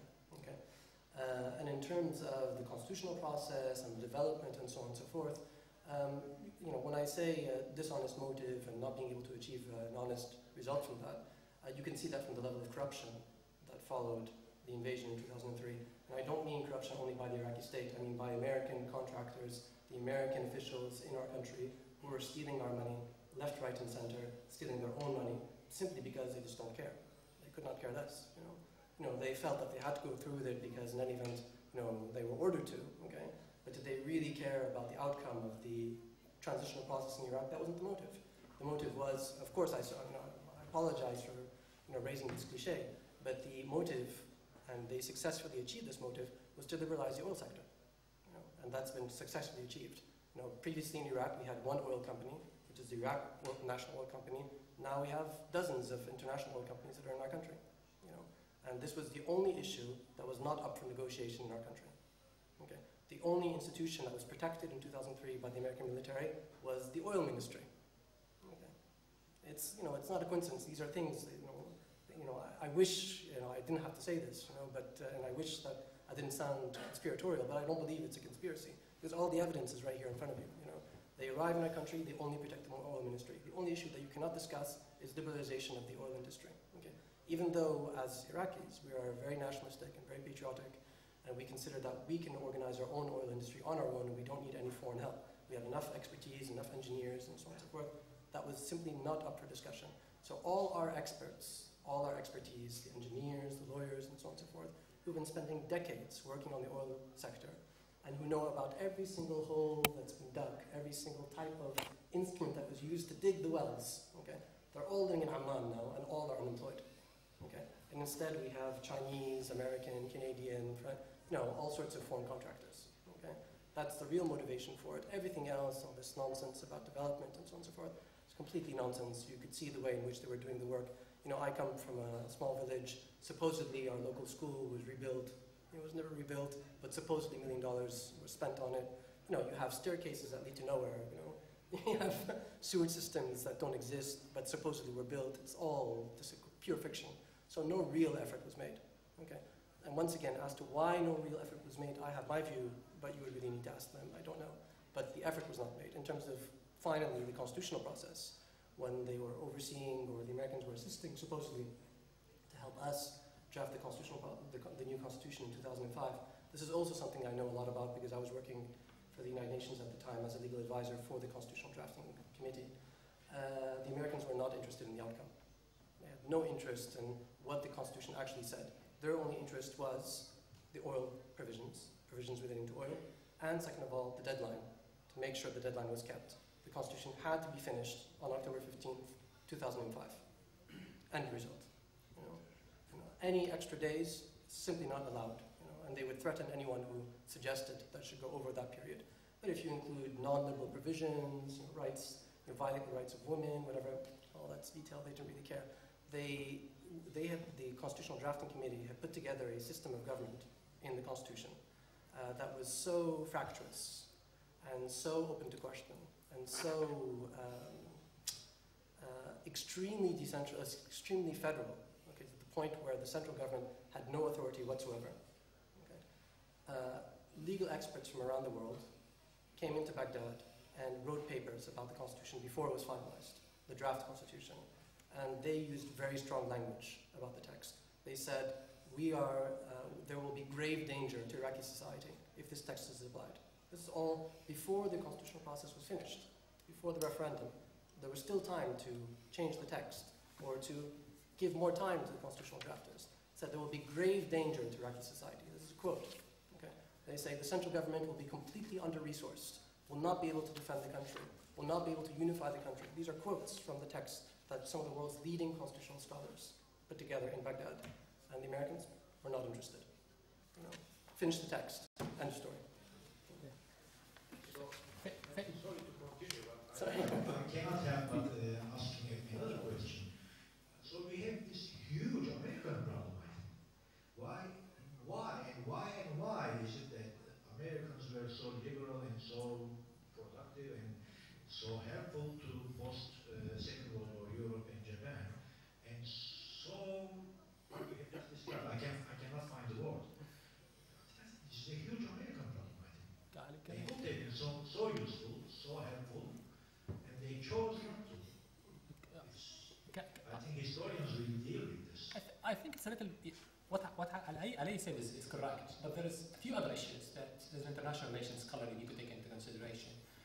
Remember, 2005 is 60 years after 1945. The international system that exists in 1945 is drastically different than the international system in 2005. Remember, in 45, and if I'm a student of the American government as well, and even by 44, by late 43, there were discussions, serious discussions among the US administration and in the Pentagon about the post-war world. And they came to the conclusion that the Soviet Union is going to be the enemy. So rebuilding Japan and Germany was part of the international global chess game with the evil empire. There is no such thing today. That's one thing. The second thing is, and the Japanese and the German basically came to accept and adapt the ideas of the winners. Ibn Khaldun again said, "Al-mahzoom mul'am bitaqlid al-ghalib." The defeated is always keen to imitate the winner. And the Japanese came to basically absorb, welcome American ideas. There is always in the Arab world, and especially in Iraq, of course, rightly so, the idea that they didn't come here for us, for our good, for the benefit of their good hearts. And they came for reasons, and oil was always there. And I'm not going to speak about intentions, but the actions on the ground conveyed the image. And probably those are the two reasons why the behavior or the outcome of three different invasions to Japan, Germany, and Iraq are drastically different. I would like to add something. Sure. The constitution, the U.S. imposed constitution on Japan was actually a reflection of the early American thinking about the post-Second World War system in the Pacific. They later changed this idea. I mean, first they brought the liberals to power and imposed this constitution with Article 9 about the position of the military and the lack of military in Japan. But they changed this idea. Later, John Foster Dulles, for example, brought Kishi to power. But the Japanese people, perhaps for the first time in their history, massively demonstrated against these kind of changes in the constitution. So the second thinking of the United States was actually to empower Japan as a military power, re-emerging of Japan. So let's not take this American imposed constitution as a democratic model as a reflection of American philosophy or thinking in ideal terms. Rather, it was a reflection of a particular time, American strategy for a particular time, which later changed, but Japanese did not accept this second interpretation and resisted against revision of the constitution. And to this day, Japan still resists. This is a major issue within Japanese politics which I'm a little bit familiar with that. I would like to go to you, actually, to question directed to you. Thank you. Go ahead. The original question that you asked. Which one? You had a question to him, right? It was a comment. Professor. I already asked. Okay, all right. Professor, Yeah. Go ahead, go ahead. Yes, please. S'il vous plaît, moi je voulais revenir par rapport. Je voulais d'abord vous remercier pour vos communications brillantes. J'ai appris personnellement beaucoup de choses. Je voulais revenir tout à l'heure, vous parler de références. Je voulais parler du modèle turc par rapport à ces références culturelles, idéologiques et religieuses. Tout à l'heure, M. ÖZBUDUN, dans votre communication sur laquelle j'ai appris vraiment beaucoup de choses, vous avez pas été injuste, mais vous étiez lucide par rapport au modèle turc. Vous avez dit que c'était une démocratie, mais c'était une démocratie semi-réussie parce qu'il y avait des problèmes. Évidemment, il y a des problèmes. Et ce que je voulais dire, c'est que dans le monde arabe, les populations arabes sont chauffées à blanc par la réussite turque. Parce qu'elles ont un exemple en face d'elles d'un pays qui a des élections qui donnent une majorité islamiste, mais qui vit en laïcité. Donc ils ont compris finalement que leurs souhaits sont possibles. Et pourquoi pour eux c'est un modèle? Parce que finalement c'est comme une sorte de troisième voie. C'est comme si on pouvait dire les non-alignés de l'islam. C'est pas la laïcité à la française, c'est pas le modèle séculaire anglo-saxon.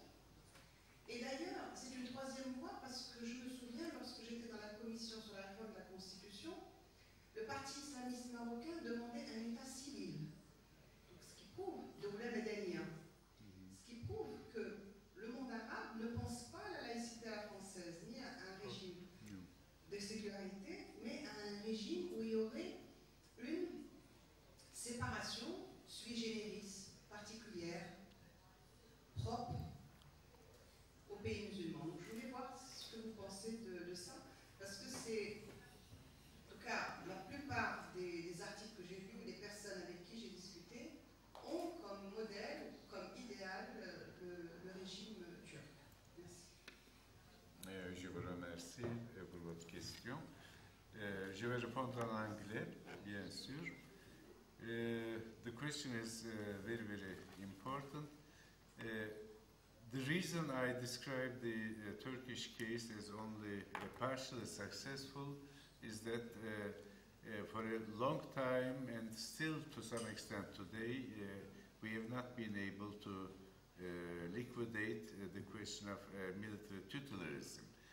However, the more successful part, as I described, was the Turkish success in combining certain religiously inspired values, Islamic inspired values, with a Western-style democratic government, which has kept its secular character during the government of the part of justice and development. Now, whether that constitutes a third way, I'm not entirely convinced. Professor ÇİZAKÇA also mentioned in the morning, and you now, Madam BERNOUSSI, talking about a third way. In my opinion, certainly it is very, very different from the Jacobin laïcité de combat model or the Kemalist aggressive militant secularist model. Although I must admit in Turkey there are still ardent supporters of this model and people deeply disturbed by the power of the Justice and Development Party. But the trend is towards a more peaceful and moderate understanding of secularism.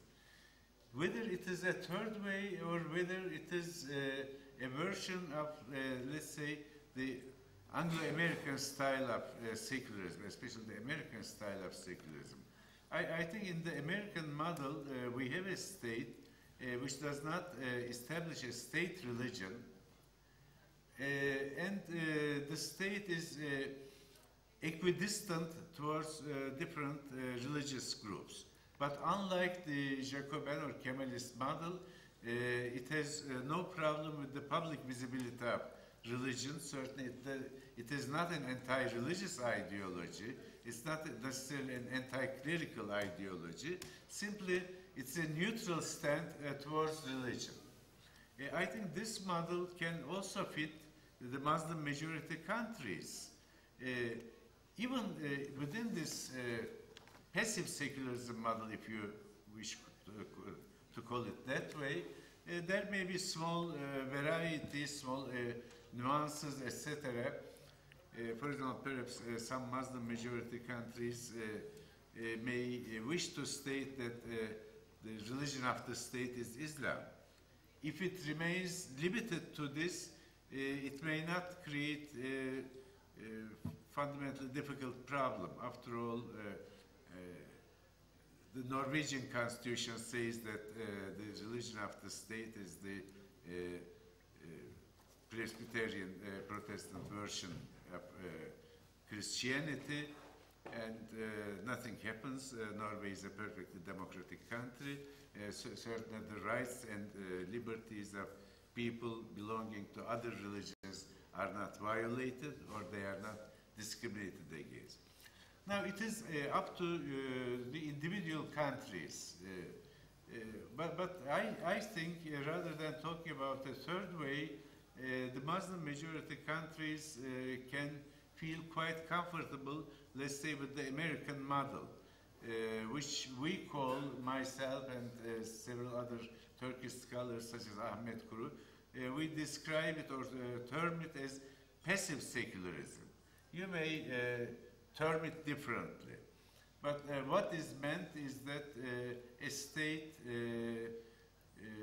that does not object to public visibility of religion certainly does not limit the exercise of religious freedoms, but the state itself is neutral towards religious topics. I think this model can also fit the Muslim majority countries. Yes, please. Yeah. Thank you. Ma question s'adresse au professeur ERGUN, c'est pour rebondir sur ce qu'a dit ma collègue et amie Madame BERNOUSSI concernant la question de la laïcité, justement. Mais c'est une question d'ordre pratique. Je voudrais savoir qu'est-ce qui empêche le gouvernement actuel, sachant qu'il dispose d'une majorité au sein du Parlement, d'apporter des réformes, des mesures pour introduire une certaine note de religiosité, disons, c'est-à-dire d'islamisation de certaines règles législatives. Est-ce que cela est dû au fait qu'il y a l'armée qui constitue en face de lui un réel pouvoir, ou est-ce que la laïcité en elle-même a un caractère, disons, supra-constitutionnel, c'est-à-dire qu'elle a une valeur qui se situe au-dessus même de la Constitution? Merci. Again, a very good question, je vous remercie, Madame.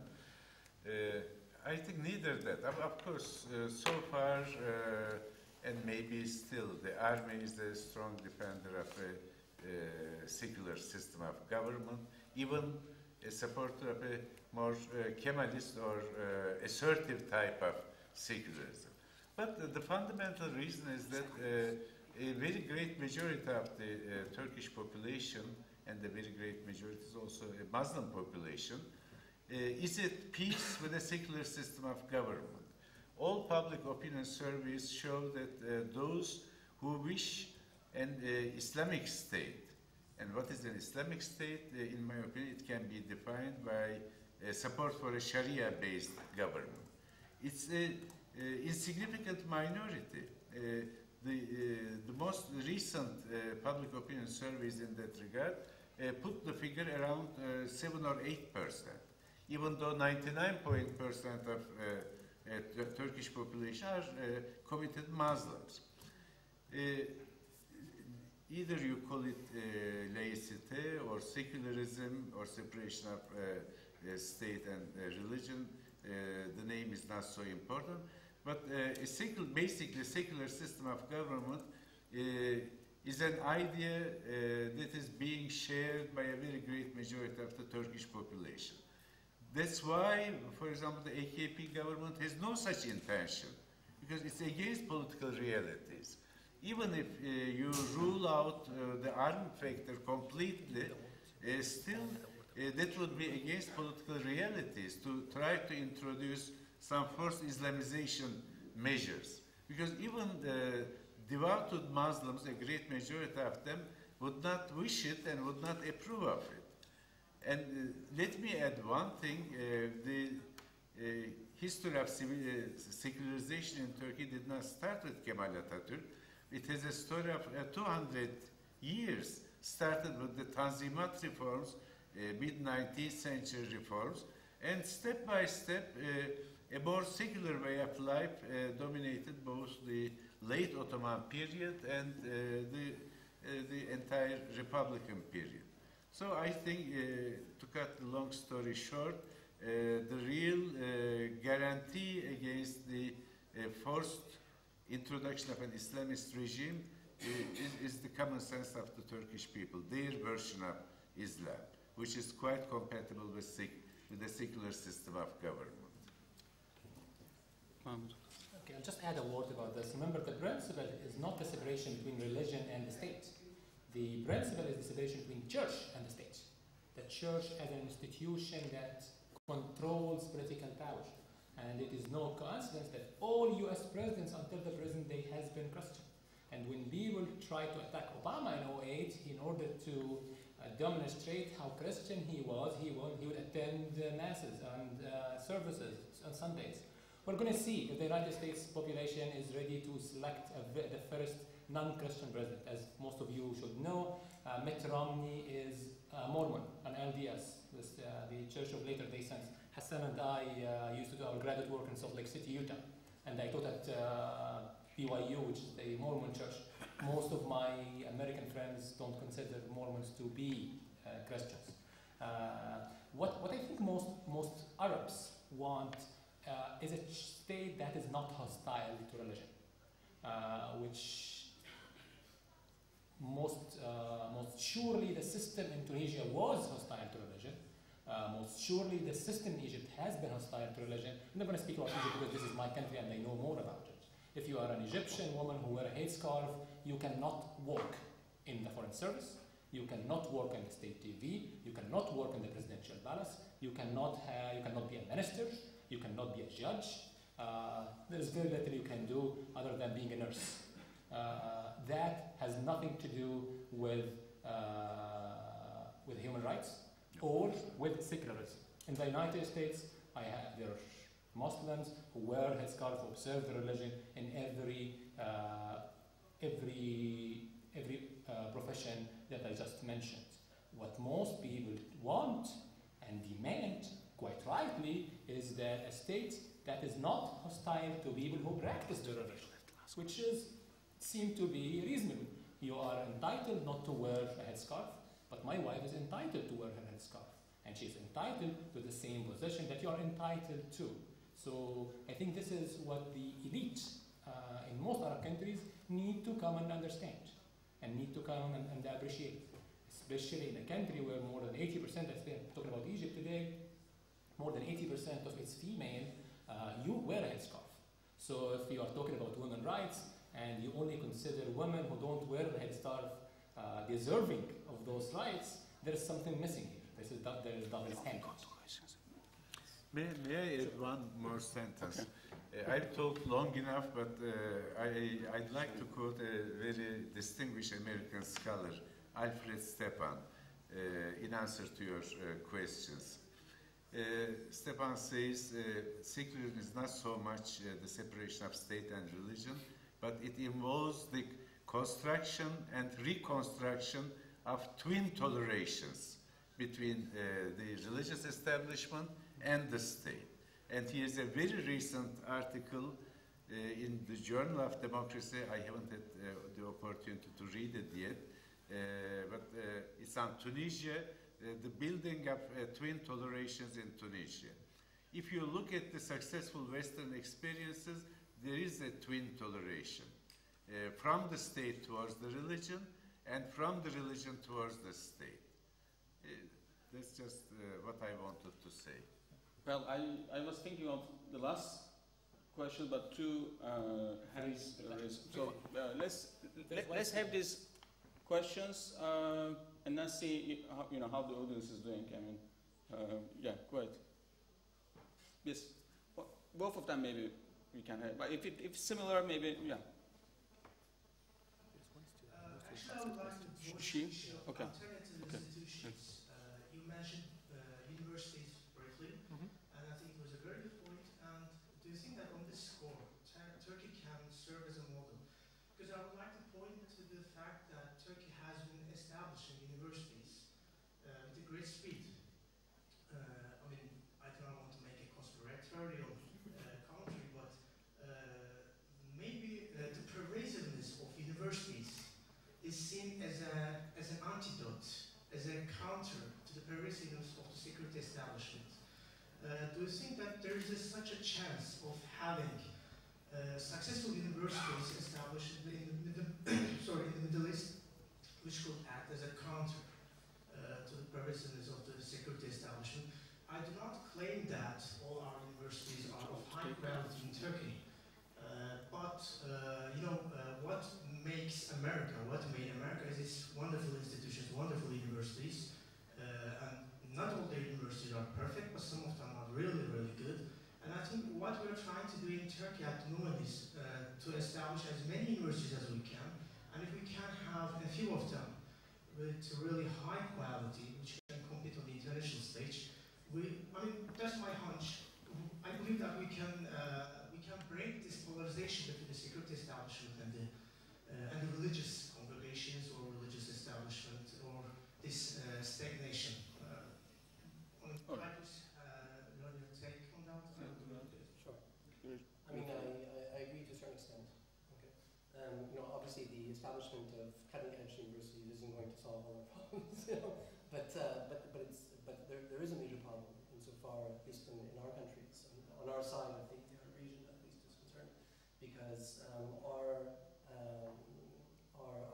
cutting edge or our best constitutional scholars, okay, for example, if we're referring solely to the issue of constitutional law, are really not very cutting edge. They're very, very behind.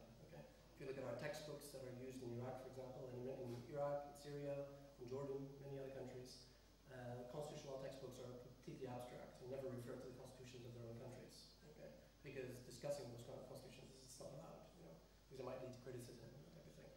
And you have a whole or several generations of constitutional scholars that have grown up within the constraints of that system. Okay, so today in a country like Iraq, even new constitutional scholars that are fairly young, they're still completely out of touch with the new constitutional system and are not aware of what the new constitution says. Okay, because they don't teach it, they don't study it. Okay, it's hard to imagine, but it's true. Okay, and the same applies to Syria, and the same applies to Jordan. It's strange, So one of the things that that many people are trying to do is trying to encourage a more critical, spirit within the comparative constitutional community in the Arab region, and with a view to achieving some of the aims that you allude to, bringing about positive reform in comparative constitutional law. But that's only going to be one factor amongst many others, of course. Another factor is, of course, what's happening on the street. That's the main driver of reform in the Arab region.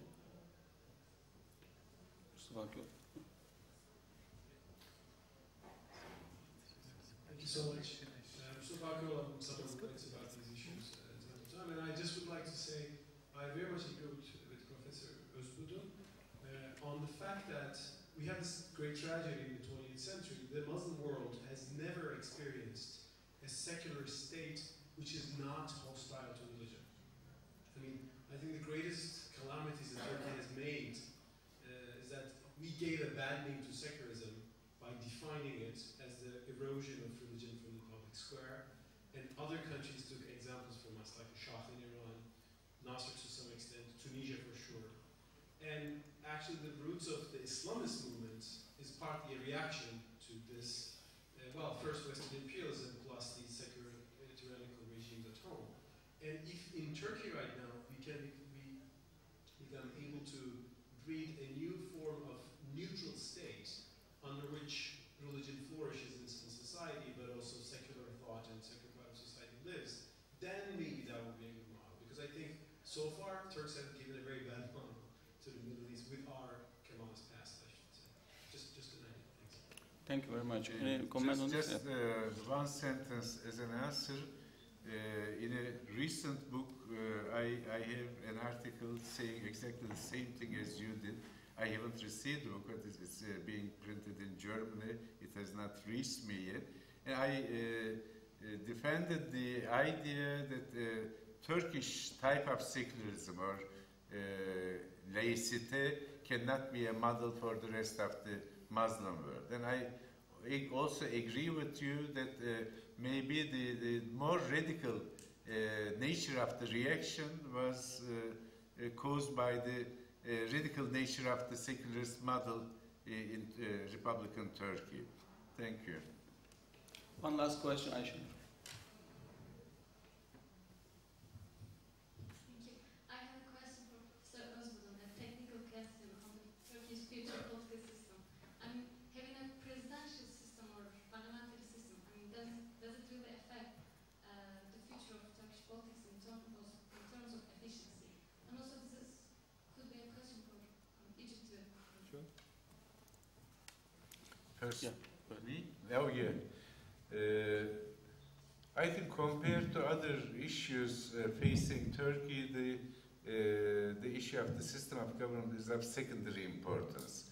After all, both presidential and semi-presidential and parliamentary systems are forms of democratic government. And I don't think Turkey at the moment will have a sufficient majority to change the constitution in the direction of a presidential government. And I don't believe that a presidential system of government is necessarily more efficient or effective than a parliamentary system.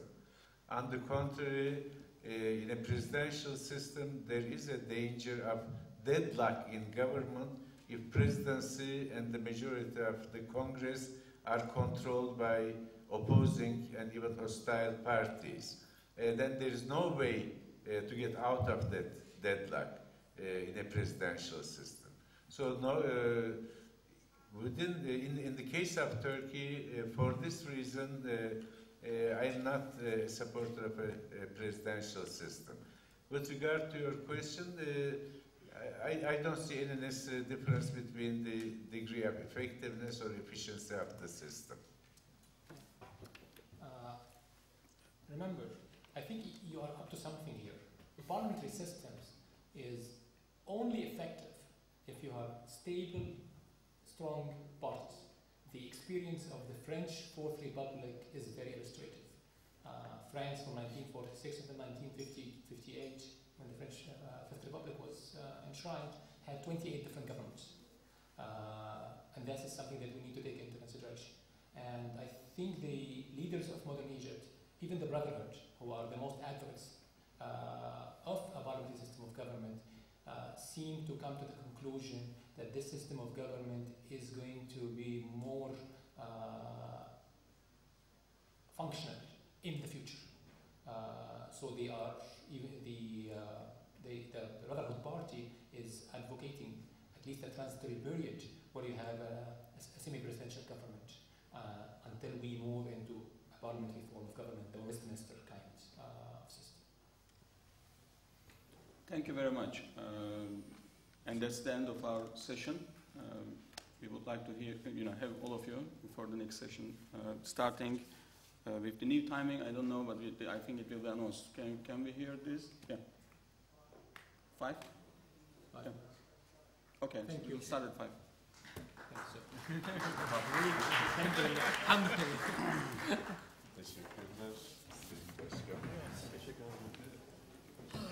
Thank you. We didn't my chance to chat. That's right. Yes. You remember I tried to do a And I will be joining. Say congratulations to her. I don't think she will remember. Yeah, I limit my travels. And we need to get you guys to come in the future. Inshallah, we'll talk about that. Right? Thank you very much. Inshallah, we'll see you dinner. Thank you. Coming from you, that means a lot. Coming from you, that means a lot. Now you have this book